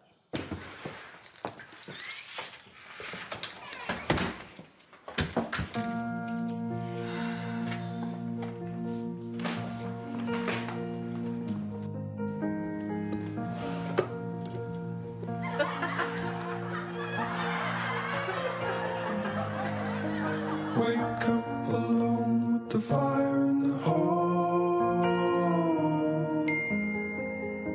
Got to get up before The Supreme Court has overturned Roe v. Wade. They have eliminated the constitutional right to an abortion. We're never getting rid of MAGA, don't worry. Shit's about to hit the fan in this country. MAGA is ascendant. What do you want to be able to tell your kids and grandkids you did? You good with nothing?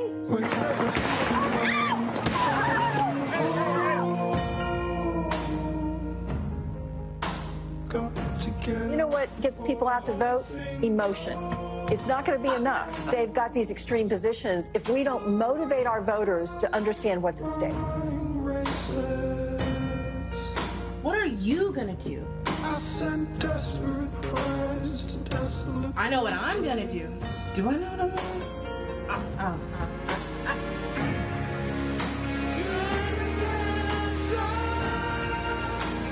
gotta work together. We gotta unite. They don't care about you and me. I care about you and me. So what's up? Hey everyone, it's your girl Robin. I know, I'm not usually political, but this, we have to do something. Nobody's gonna save us but us. So let me know what you think and let's make a plan. Tomorrow's too late. Stay safe, stay fly. Know that there's a presidential election coming up. I'm concerned. But did you know that all of this will be happening at the same time? Make sure This isn't about partisanship. This is about democracy or no democracy. One presidential candidate who's defending democracy, and another could take us down the road of Mussolini and Hitler and other dictators. You know, that's as stark as this is. Thought I'd wake with the devil in my face. Everyone needs to be on point for 2024. You think they're playing? They're not playing. They're coming. And we need to be ready. They have armies of disinformation actively right now. It's a machine. There are billions of dollars involved.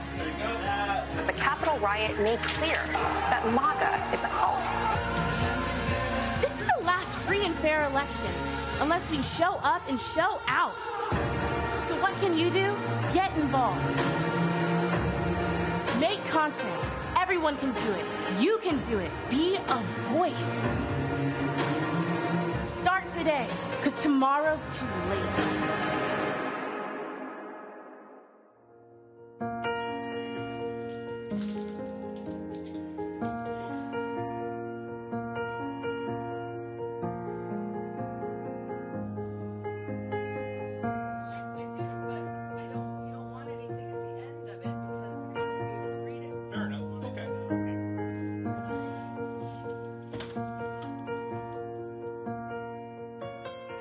Cut.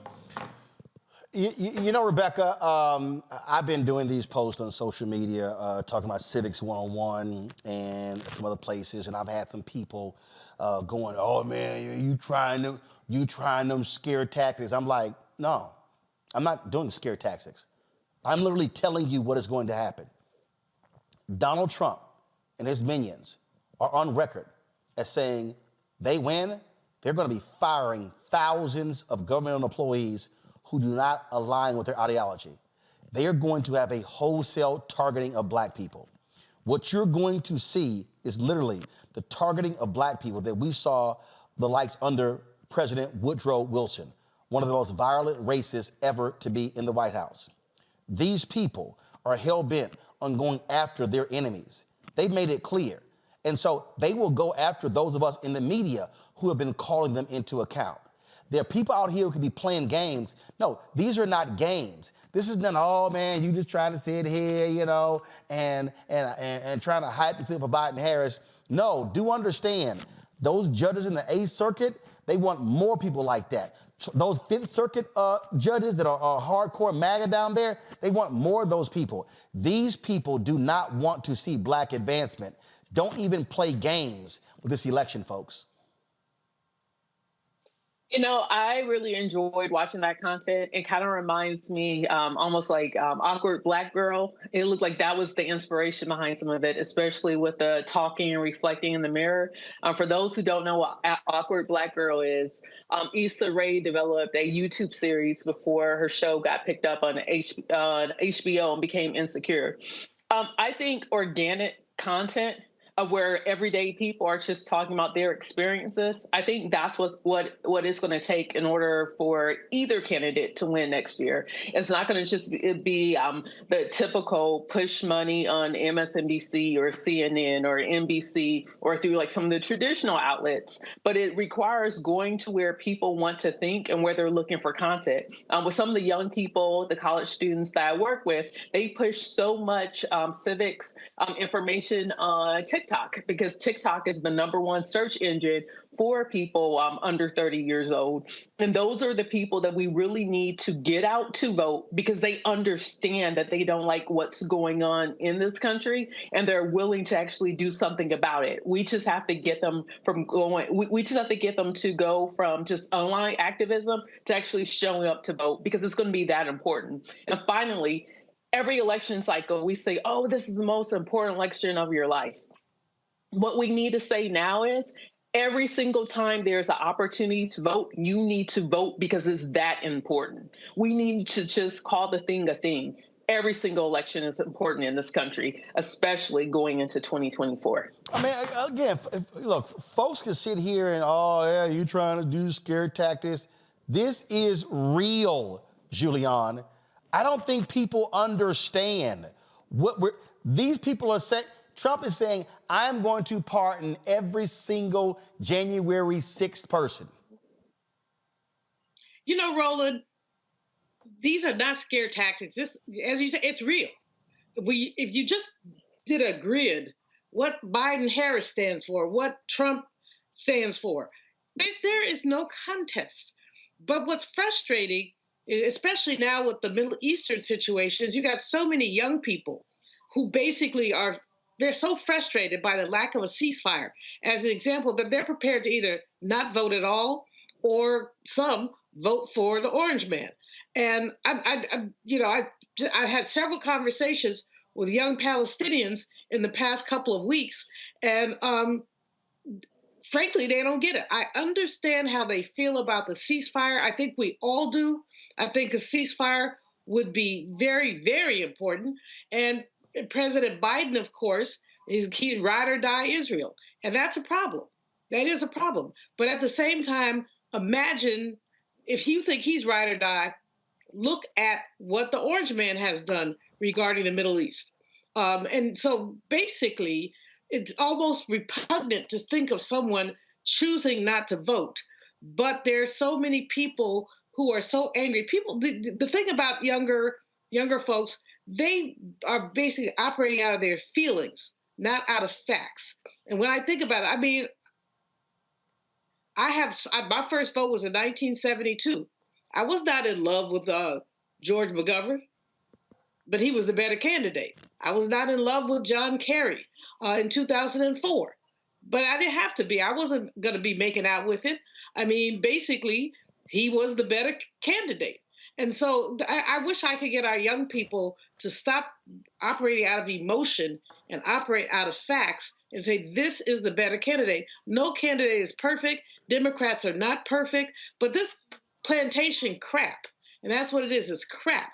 That people keep talking about, we're on a plantation. No, like you said, you're not a slave, you're not enslaved, you're not about to be a slave. Right. That fool that you had on the air was on a plantation. And it was called the Trump plantation. No, actually, he's from the mental hospital in Congo. I think when it comes down to it, it's sad because when I'm watching the news and everything now, I'm seeing these other media networks. They want Trump, they want the drama, they want the stories, they want the ratings, get more town halls and the like. And the challenge is that people who don't know, because they haven't either lived in dictatorships or visited countries where there are dictators, or they haven't studied the history like we have, they don't understand what's fully coming. And so they don't really take it as serious as they should. As Washington Post has their motto, the democracy dies in darkness. It doesn't. It dies right in the light of day. It dies right in front of you. It dies with people who are sycophants, just like these Trump supporters and these Republican senators and Congress folks, just like with Hitler during the Holocaust and the like. It dies with people who are willing to turn the other cheek because they feel like they're going to stay comfortable in their particular space and no one's going to get to them. And we know that that's going to be wrong as well. Yep. And so we really have to have a real groundswell. Like when you've had, Black Voters Matters and different projects, that's what people need to see. And people need to reshare that content because like Rebecca was saying, when we have that one-to-one, and some of your other guests from prior weeks have said that one-to-one focus groups, contact, that's when people are actually going to get out there and be influenced, because the way the media is portraying Biden is too old and all of that, no one's going to get the message from a CNN or anything like that they should get out and vote for Biden. It's going to be one-on-one. And so the Fishers of the world who are out there trying to soil the pot, Donald Trump just needs to get a few people here and there to knock him off, because he's not trying to get 50+1. He's just trying to shrink Biden's base. And as of today, it's working, but I'm optimistic that with the continued push that we're having and other groups are having, that we're not going to let it happen. But if we sleep, it's a wrap. And folks, remember, he won by 77,000 votes in 2016. Michigan, Pennsylvania, Arizona, 77,000 votes. That's what he won by. Gotta go to a break. We come back. NFL.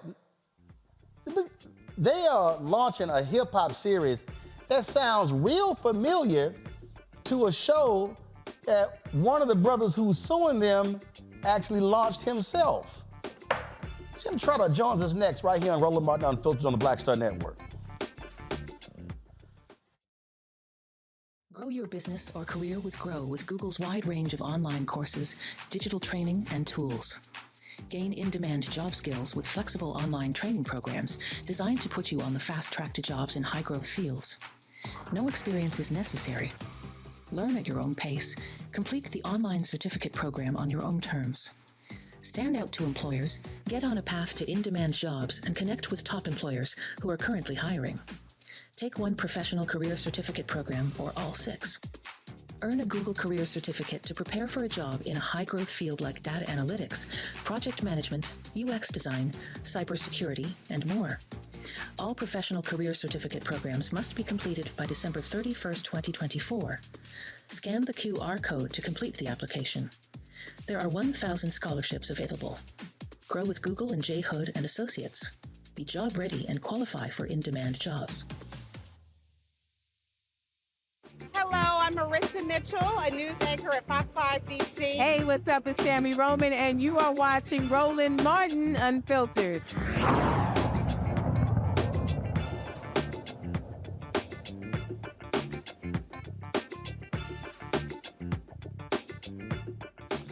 Now, I told y'all I'm always paying attention even while the show is live. Well, a few moments ago, a tweet came up, and I saw it.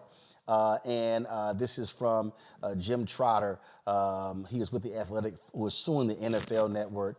He said, the NFL should be ashamed. We created the Huddle and Flow podcast on our own, but stopped doing it after management refused to share any revenue despite bringing in a 6-week sponsor for $250,000. Today, the league announced a content series playing off the name we created. And so the NFL and Universal Music Enterprises announced the content series called Football and Flow. And it's supposedly celebrating 50 years of hip hop. And so they plan on featuring Rakim, Hit Boy, and Ludacris. Joining us right now is Jim Trotter. Jim, boy, sounds real familiar to that highly successful podcast you and Sam Weiss were doing.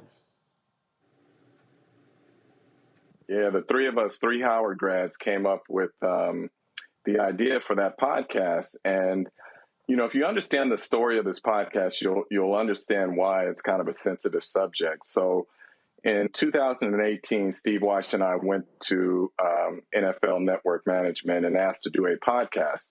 And we wanted it to be Black-centric. We wanted it to be from our points of view, 2 Howard grads who view the league maybe a little bit differently than some others. We were never told no, but we were never told yes. And so the idea just died on a vine. Well, 2 years later, in the aftermath of the murder of George Floyd, the network comes back to us and says, oh, remember that podcast? Are you guys still interested in doing it? And so we knew what it was all about, but we felt there was an opportunity to do some greater good there and to talk about subjects that we wanted to deal with. So we said, yeah, we'll do it. I don't think they expected it to be successful because they came to us more than a few times and were asking, how are you guys getting these guests on your show? Because literally we did everything. We booked our own guests. We did our own research. We did the interviews. The only thing that the NFL did was take a link that we provided to them and post it on their website. So the podcast is doing really well. They come to us with 6 weeks left in the season and say, hey, there's a sponsor who wants to sponsor your show. Are you guys okay with it? And we said, well, who is it? They said, well, it's Intuit TurboTax. And I said, well, I'm unfamiliar with how all this works. Can you tell me what a sponsor pays? And they said, well, in this case, it's $250,000. So we were like, wow, you know, we're not being paid to do this podcast. It was something we took on in addition to our regular responsibilities. So we said, man, we should ask, you know, if we can get a little bit of the revenue of this. Yeah. So hang on, Roland, it gets better. So we... Now, you know, I already know the story.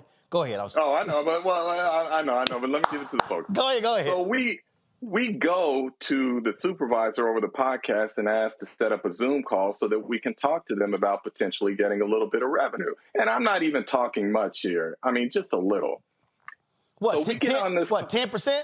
25%? Not even that. Damn. Not even that. I know I should be slapped for that, but I'm speaking for me personally. Okay. All right. I wasn't even thinking about all that. I'm just thinking about a little bit because, right, we're not being paid for this. Right. So we get on this Zoom call thinking that it is going to be with the supervisor of the podcast group. Unbeknownst to us, there are 5 other individuals on there, none of whom look like us, 2 of whom were the top 2 people at the NFL media group. And one of them is like, he's got a little bit of a red ass, like, we don't pay for podcasts. We're not paying you. You don't have any authority to go out and shop this show, yada, yada, yada. So I said to him, his name is David Jarinka. I said, David, first of all, I never said we were shopping this show or I was shopping the show. What I said to you was that people have come to us and asked us about getting our show on their platforms because they felt it could be successful in terms of generating revenue, and everyone, it's a win-win. And he told me, well, if people are interested in the show, have them talk to us, but you don't have the authority to go out and shop that. So I said, you know what? In my mind, fine, I ended it there. When we got off the call, I told Steve Weish and Thomas Warren both, I said, when these 6 weeks are up, I'm going to be a professional and finish this out. When they are up, I am done. I am not working for free for these folks, knowing they're bringing in this money. If you two want to continue, feel free, but I'm done. So when the 6 weeks were up, we stopped. The show ended. Subsequent to that, we find out a couple of weeks later that the NFL had cut a deal with iHeartRadio to sell all of its podcasts and put them on the iHeart platform and included our show's name in that press release, but it never told us about it. So that didn't leave a good taste. Now today, I get a message showing me this, where they have now created a content series called Football and Flow. And I'm just like, have you no shame? I mean, if you want to do the series, that's fine. But you're going to play off a name that we created, one that you never paid us for, and you're going to feel good about that? I'm sorry, Roland. I mean, it's almost comical. You know, if it weren't for the NFL having no shame in this, it would almost be comical. See, again, this is the thing that, I mean, a perfect example. 3 Howard graduates, 3 African Americans create something they had no interest in. All of a sudden, it takes off. Y'all are having these fantastic conversations, and then they're like, oh, we can get paid. Yes. And so they want to go out. But not you. Yeah. We can get paid, but right, not you. Right. So basically, they wanted y'all to be sharecroppers. Right. Keep booking all these great guests. Keep doing all the work on your own time. On our own time. We going to make all the money, and damn y'all. And now they want to come back with 3 well-known folks in hip-hop. And do understand, I've already sent a text message to 6 different rappers. I used to have Rakim's number. I got Ludacris, some folks with him. I've already sent a text message said, yo, y'all need to have a conversation with this because you're participating in something that was created. So, and I told them we're discussing this, so hopefully they see this, because this is where, and again, I'm always talking about how we have to have black solidarity. This is where black folks have to say, oh, hold up. Y'all gonna do my man wrong, and you think you gonna have me? Nah, we ain't participating. Look, without getting ahead of myself, there is a project I'm working on that speaks to that point. And I am with you 100% on that. This is just wrong. I mean, it's just shameful. Like I said, if you want to do this content series, I have no issue with that. Free to do that. Free country. But you're going to play off something we created because you're not creative enough or original enough to come up with your own show name?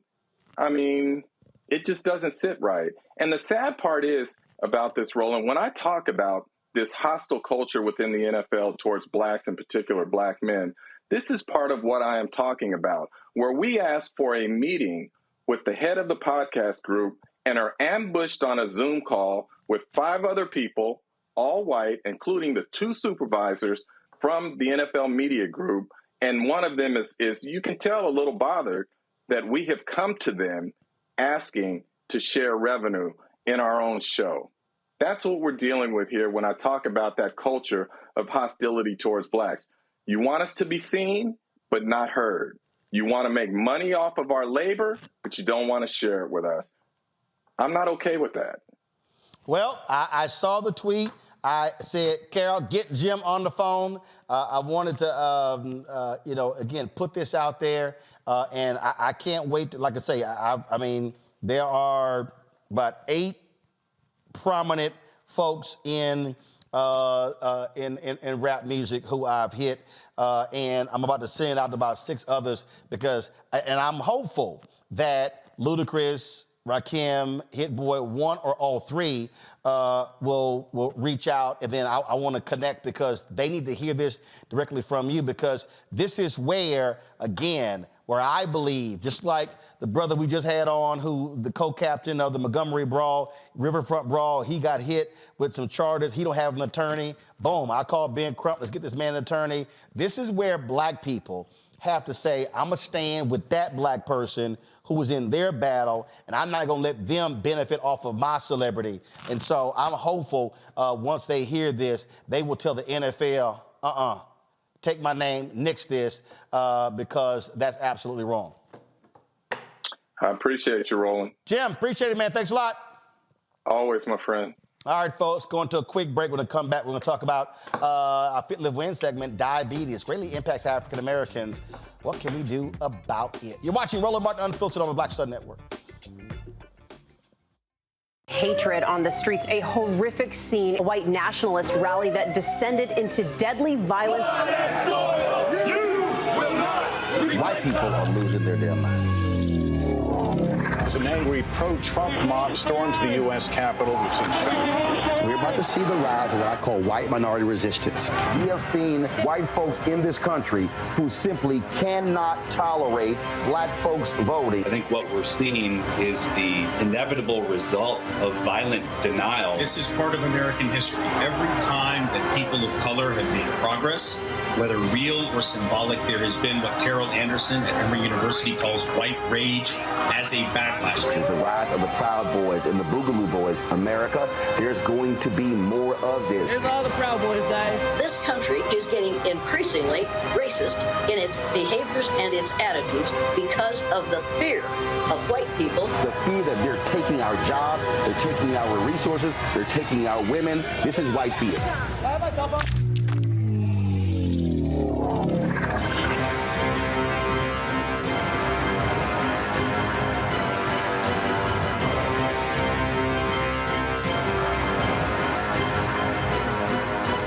What's up? It's Sammy Roman. Hey, it's John Murray, the executive producer of the new Sherry Shepherd Talk Show. It's me, Sherry Shepherd, and you know what you're watching, Roland Martin Unfiltered.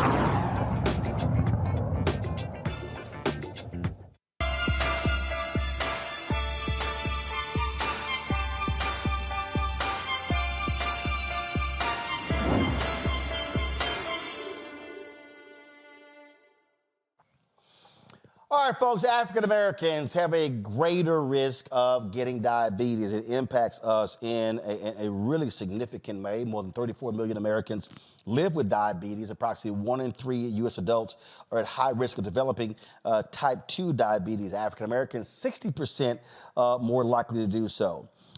Chanticleer Carter Williams, she is someone who believes in speaking out about this. She no longer is taking medication for this, and she is no longer showing signs of type 2 diabetes. Glad to have you here. So we hear this, and I've seen these stories. People like, oh no, once you get it, you always have it, and you're gonna have to be on medication. And you say, not true.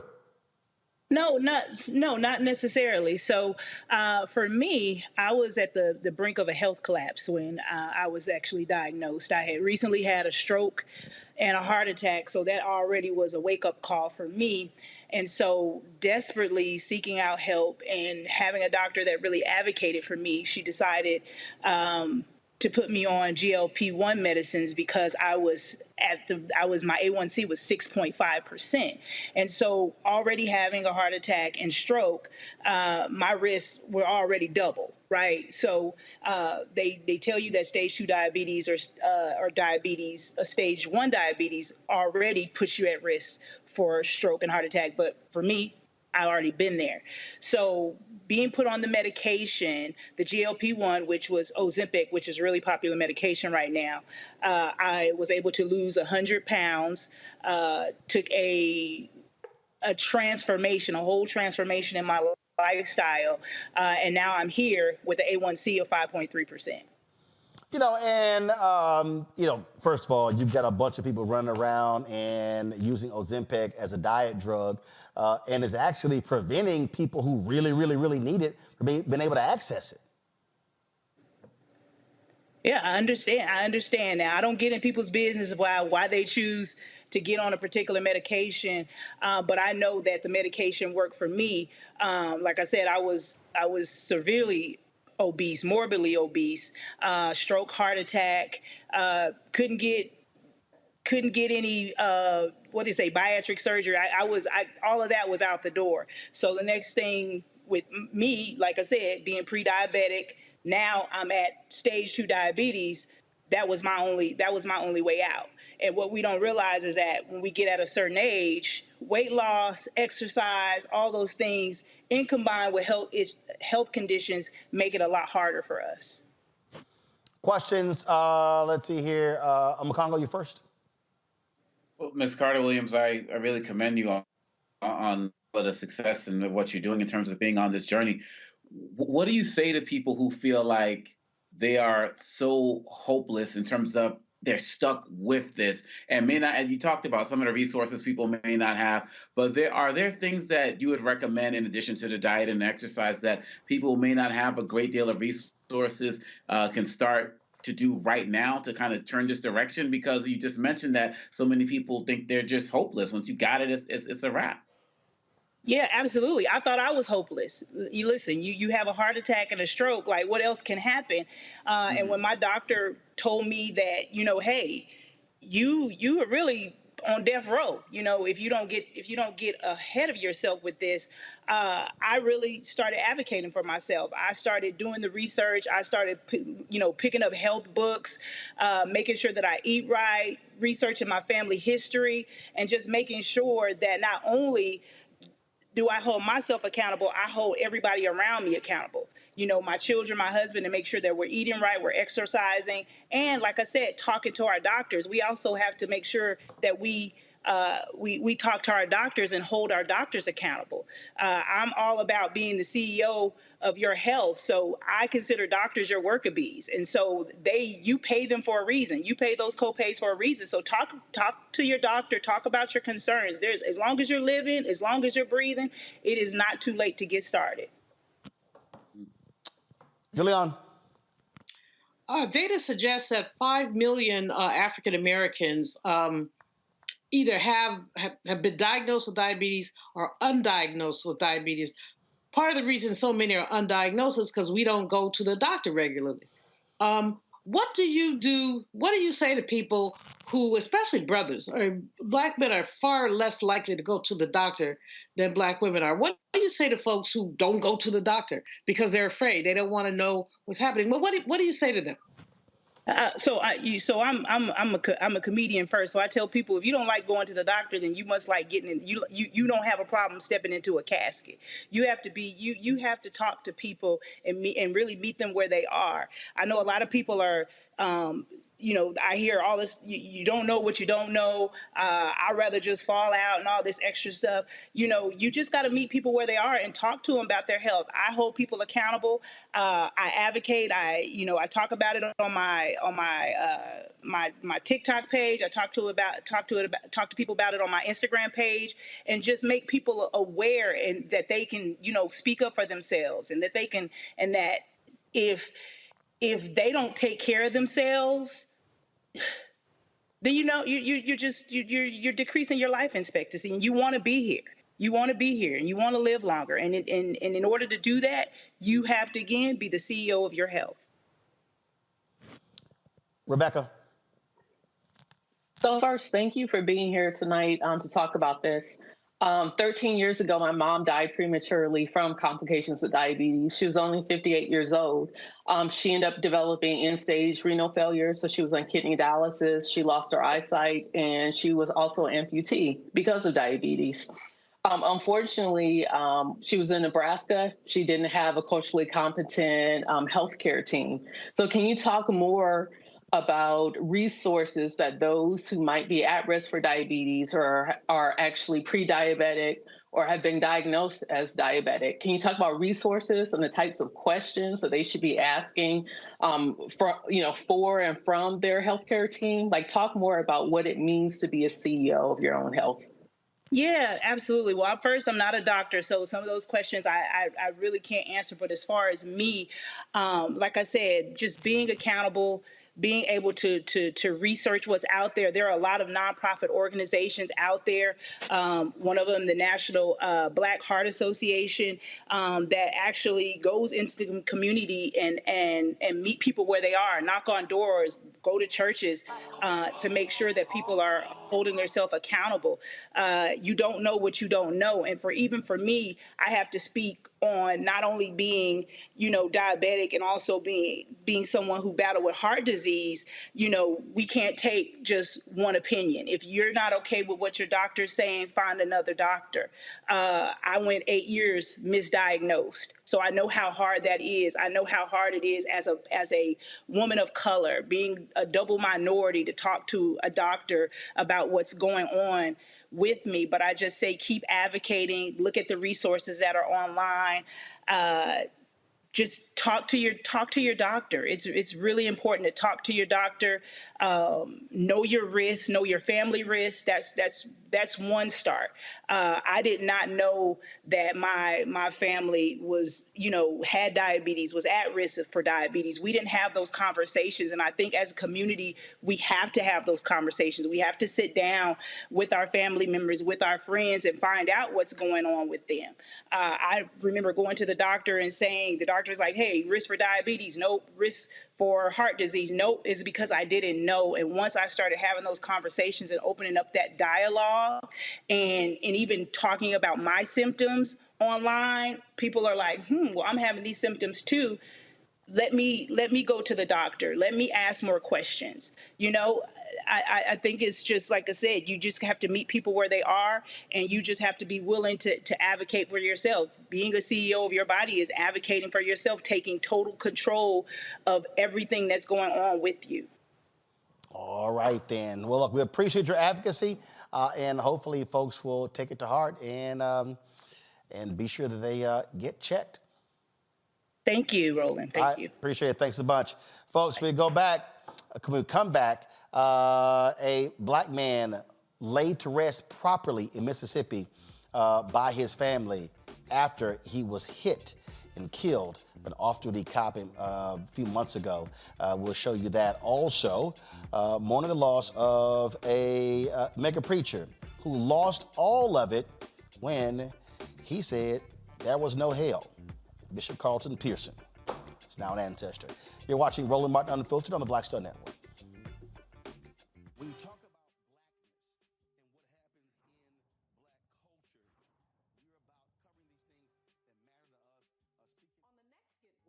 With me, Deborah Owens. Have you ever had $1 million idea and wondered how to bring it to life? Well, it's all about turning problems into opportunities. On our next Get Wealthy, you'll learn of a woman who identified the overload bag syndrome, and now she's taking that money to the bank through global sales in major department stores. And I was just struggling with 2 or 3 bags on the train. And I looked around on the train and I said, you know what? There are a lot of women that are carrying two or 3 bags. That's right here on Get Wealthy, only on Black Star Network. I'm Dee Barnes, and this week on The Frequency, we talk about school to prison pipeline, book bans, and representing for women's rights. The group Moms Rising handles all of this. So join me in this conversation with my guest, Monifa Bandelli. This is white backlash. This is white fear that happens every time Black people in the United States help to walk the United States forward towards what is written on the paper. Right here on The Frequency on the Black Star Network. Hi, everybody. I'm Kim Coles. Hey, I'm Donnie Simpson. Yo, it's your man Dion Cole from Blackish, and you watch Roland Martin, Unfiltered.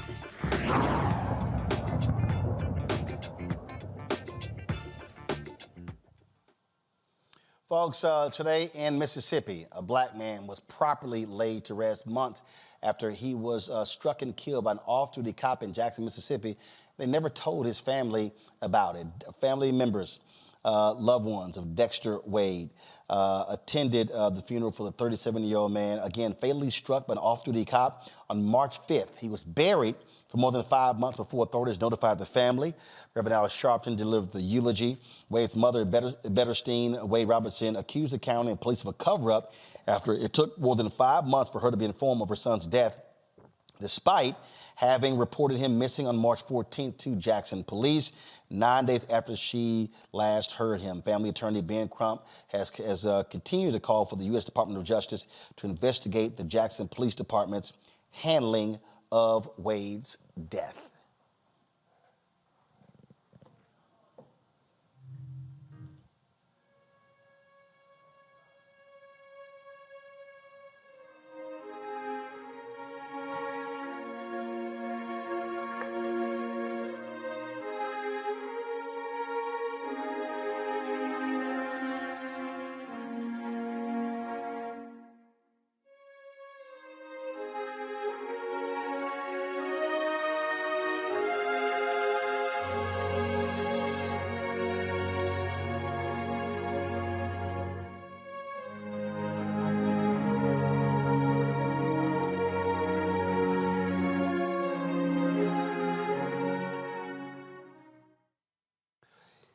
He was one of the biggest stars in the evangelical community. If you watch TBN in the 1980s and 90s, you saw Bishop Carlton, Pearson everywhere. He built a megachurch there in Tulsa, Oklahoma, was always seen at various Oral Roberts events where he graduated from. He was personally selected by Oral Roberts as a leader. He created these Azusa conferences where people from all over the world attended those. All of that came crumbling down when he rejected the idea of hell and also supported gay rights. That led to him being defrocked. People simply call him a heretic.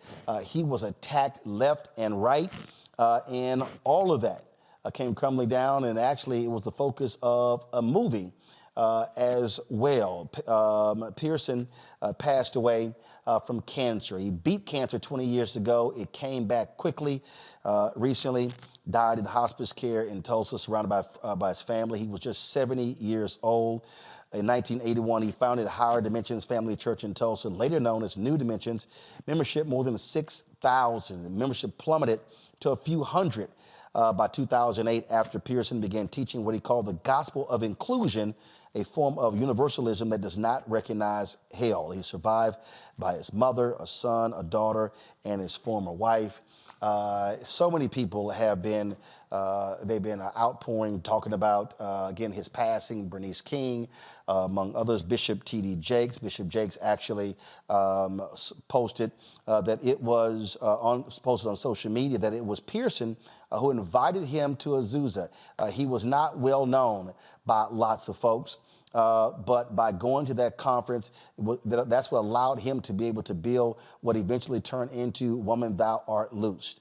And he talked about that John P. Key last week posted about going to visit Bishop Carlton Pearson as he was transitioning. His family warned folks last week that he was nearing death. When I saw that story, called him as well, left him a voicemail. It was 2 years ago when we were in Tulsa for the 100th anniversary of the race riot there. Pearson was back in Tulsa, and we had an opportunity to chat with him.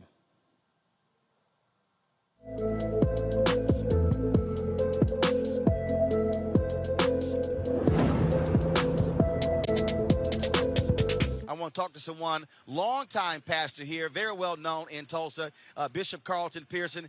Bishop, step right on over here. Glad to see you. How you doing? Good to see you, man. I'm good. Good to see you as Thanks well. For So, let's talk about this issue, what it means for this community. What does it mean in terms of this?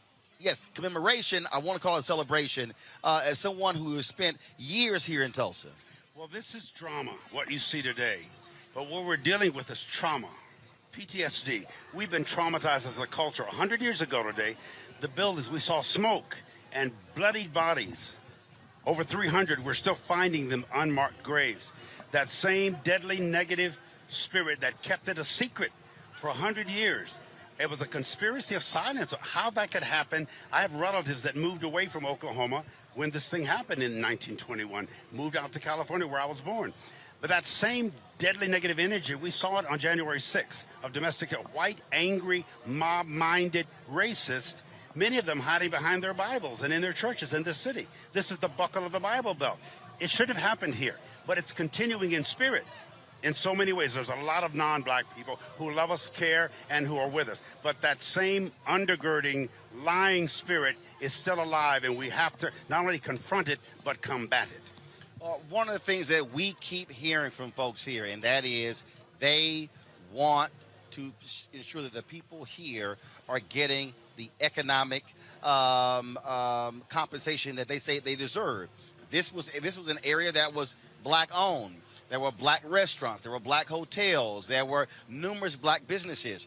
There were all types of homes, fine homes here as well. And so here you have the city building a museum. They're going to open it, a $20 million facility, $30 million facility on Wednesday. And what you're still dealing with is the fact that Tulsa and the state of Oklahoma still refuses to provide resources, direct resources to the descendants and the survivors. And I keep saying the federal government set up billions of dollars for a 9/11 victim compensation fund. Yeah. Nothing for the people here, and you have actual survivors who are still with us. Alive, yes. Well, they did something for the Japanese. They did something for the Native Americans. They've ignored African Americans. Just the insurance. Most of these buildings were insured. The insurance companies refused to pay. They refused. You don't just repay, you repair and you replace. Everybody's only thinking about money. We need to build this whole street back up with black-owned. Again, you can see that on our YouTube channel. Last week, Bishop Carlton Pearson posted this message on YouTube, which he said to his followers would be his final word.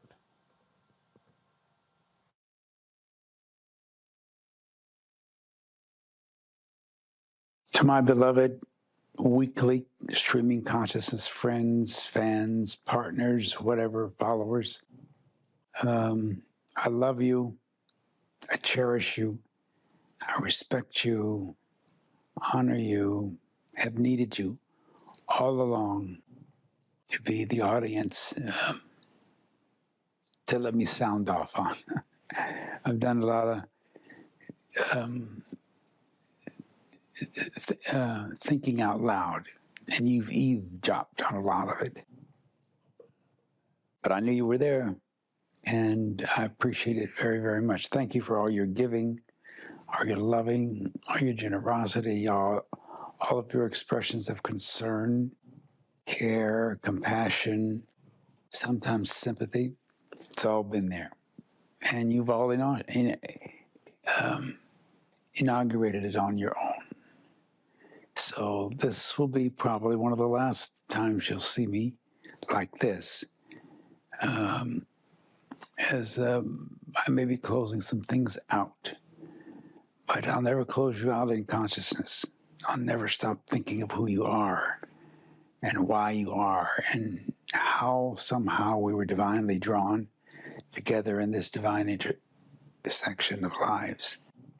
But I feel you, and I hope you feel me. Even when I'm in heaven or on the other side or in the other iteration, I'll be thinking of you. I'll be thinking of you, thinking of you. That's an old Andre Crouch song. And I think he meant it from his heart, and I know I meant it from mine. So stay faithful, stay focused, stay committed. Keep looking up and looking out. And my mom, dad says, stay prayerful and stay prayerful. What do they say? Say, be careful and prayerful is what they used to say. They still say, Mama says, she was here tonight, here in my hospice room. Stay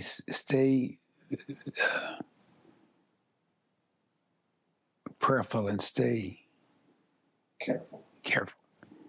And the Lord bless you and the Lord be with you. It's been great talking to you. Some of you have been here the whole 15 years or so since Chicago, since I started going on to Chicago. Others of you were new and you're going to go, oh. But there's a lot of tremendous men and women that I've encountered who are going to be speaking on this program. Malachi will be hosting some of them, carrying on the work, bringing in more exciting things. And we'll grow. We got to grow. We got to keep on growing because that's what we're called to do. All right. I'm a little exhausted, but know that I love you and wanted you to hear from my own voice how deeply appreciative I am of who you are and that you are. Peace and blessing. Julian, he lost a whole lot. I mean, if people, I don't think people really understand how huge Bishop Carlton Pearson was in the evangelical world, a constant presence on TBN. But when he talked about the gospel of inclusion, everything went tumbling down. Well, people are afraid of inclusion, Roland. As you know, we see it right here in this country. We've talked about, we've talked about the election and what's going on with the election. And so people are afraid of inclusion. They prefer to have their own little silos. The other thing that people are afraid of, he basically said there was no hell. Well, hell is a religious concept that tries to keep people in line. And a lot of people are not trying to be in line. And I think that was quite revolutionary for him to say that he didn't believe in hell. So this was a revolutionary theologian who basically, as you say, lost a lot because he had the courage to put his beliefs out there. Rebecca, there were friends, there were other preachers. He wasn't invited into pulpits. If you want to talk about a scarlet letter, he was completely ostracized by the evangelical community. And there were a lot of white evangelicals who really rallied around him, but black preachers as well, places he just could no longer go to. So I've shared this before with your audience. I was fourth generation Kojic. Kojic is Church of God in Christ. It is one of the denominations that was founded and came out of the early 1900 Azusa Street revival that lasted here out in Los Angeles for a couple years. So, I'm very familiar with the bishop. May he transition well with the ancestors. I'm glad he's at rest. But yeah, there are a lot of people who fell out with him because they just couldn't fathom that he was questioning parts of theology that for some folks are still under some debate. So I'm glad that he was able to talk in his own words and that he had dignity in how he said his goodbye. So may he rest well with the ancestors. He later joined a church in Houston, in Chicago, Dr. Johnny Coleman Omokongo, and he was as a minister there. And again, they said he was a heretic. That was a literal 1-year review where he had to go before the Pentecostal bishops and defend his position, and they declared his thoughts and ideas to be absolutely dangerous. And how easy would it have been to just say whatever the people, wanted him to say? Dr. King said, I'd rather see a good sermon than hear one.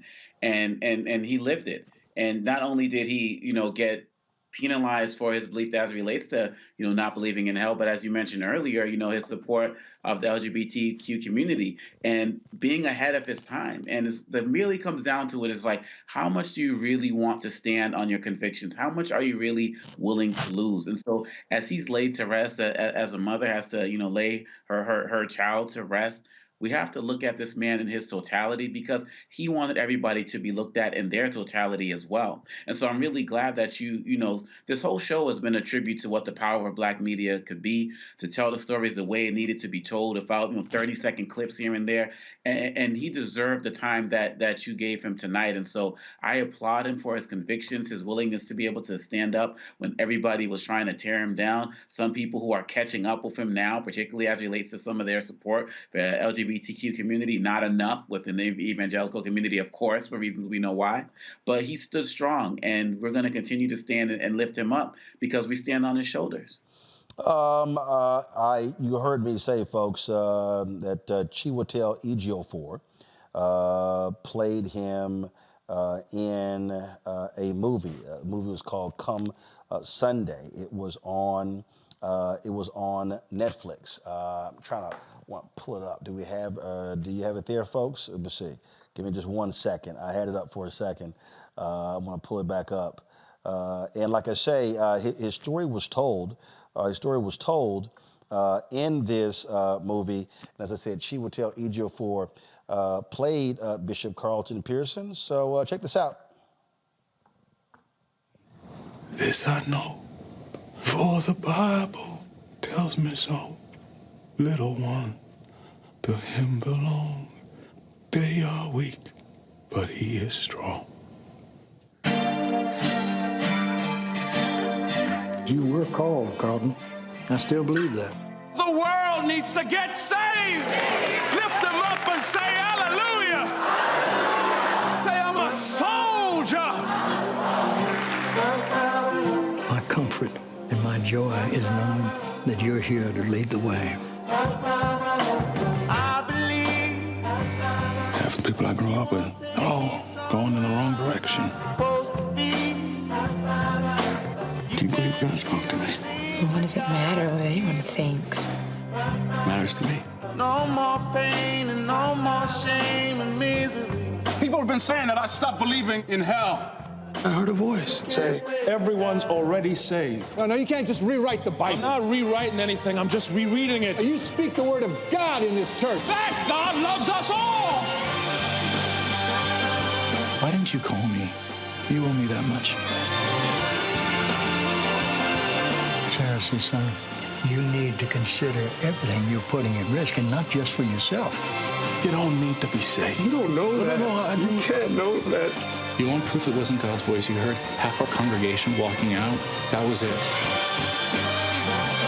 Either you're with me or you're not. You coming here telling us we all wrong and you all right? It's false doctrine you're preaching.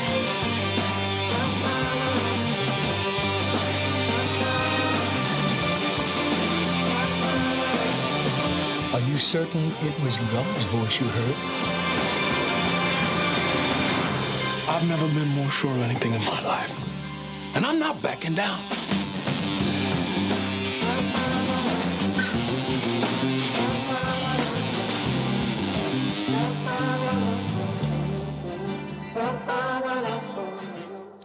Bishop Carlton Pearson, folks, an ancestor at the age of 70. Also, yesterday, former First Lady Rosalynn Carter passed away at the family home in Plains, Georgia. She had entered into hospice care late last week. Of course, President Jimmy Carter, former President Jimmy Carter, he's been in hospice care almost a year. They were married 77 years. Of course, she was a huge fighter on behalf of mental health. That was one of the issues that she advocated for. Again, she was 96 years old. A lot of folks often overlook Julianne, the importance of first ladies, but when you look at the emphasis on mental health with her, you look at Betty Ford when it came to substance abuse. I mean, we're talking about two of the biggest issues that we still deal with in this country that were actually led and pushed by first ladies. And I think that Rosalynn Carter basically redefined the role of First Lady. She basically laid it out for folks like, frankly, Hillary and Michelle Obama in terms of transcending, the garden party type thing that Jackie Kennedy did or Lady Bird Johnson. She really basically grappled with substance, which is really important. She will absolutely be missed. And of course, you have to think about President Carter, because the two of them were together for so long. This may be the longest, this may be the longest time he's going to be alone for a while, just alone with his beloved wife not at his side. But she was quite a lady. I worked at the White House during the Carter administration, the Council of Economic Advisors as a junior staff member. And I remember meeting her on many occasions. One of the things about her that was so cool, she would occasionally come through the old executive office building and just walk through and say hi to people. It was just a gracious touch, but she was a gracious lady. Rebecca. I mean, Dr. J just summed it up, especially with having those personal experiences. But yes, Mrs. Carter definitely redefined what it meant to be First Lady. I definitely celebrate her advocacy with mental health issues. We all have people in our family, if not ourselves, who are dealing with mental health issues in its various forms. So I appreciate that was elevated. And, may she also rest in peace. I'm a Congo.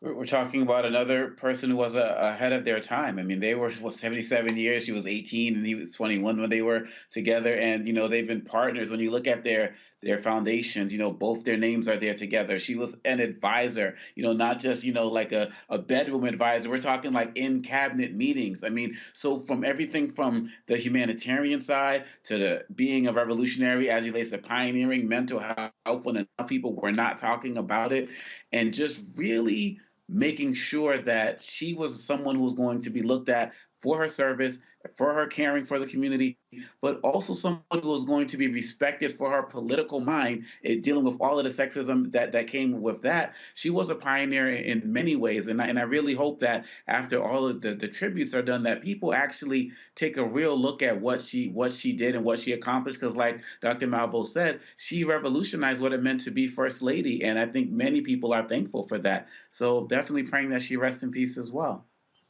Absolutely. The Carter Center actually put out a video that was titled The First Lady of Mental Health. And so I want to share that. So go to my iPad.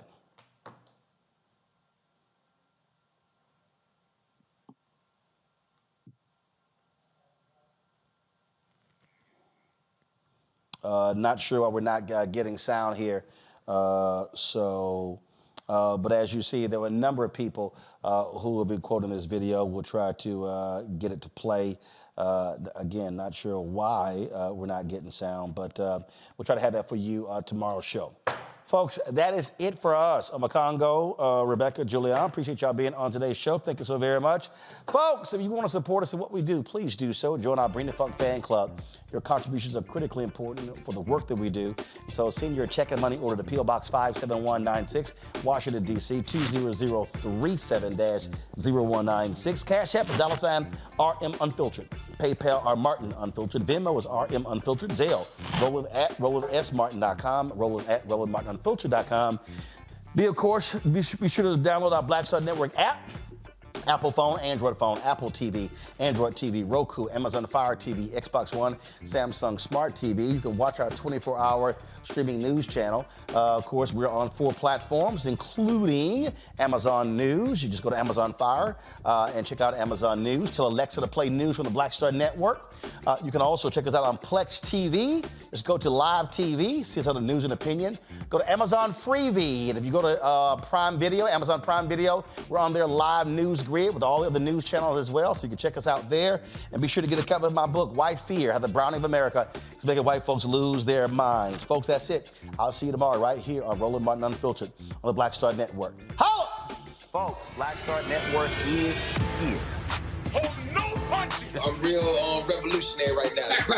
Support this man, Black Media. He makes sure that our stories are told. I got Thank you for being the voice of Black America, Roland. Stay black. I love y'all. All momentum we have now, we have to keep this going. The video looks phenomenal. See, there's a difference between Black Star Network and Black-owned media and something like CNN. You can't be Black-owned media and be scared. It's time to be smart. Bring your eyeballs home.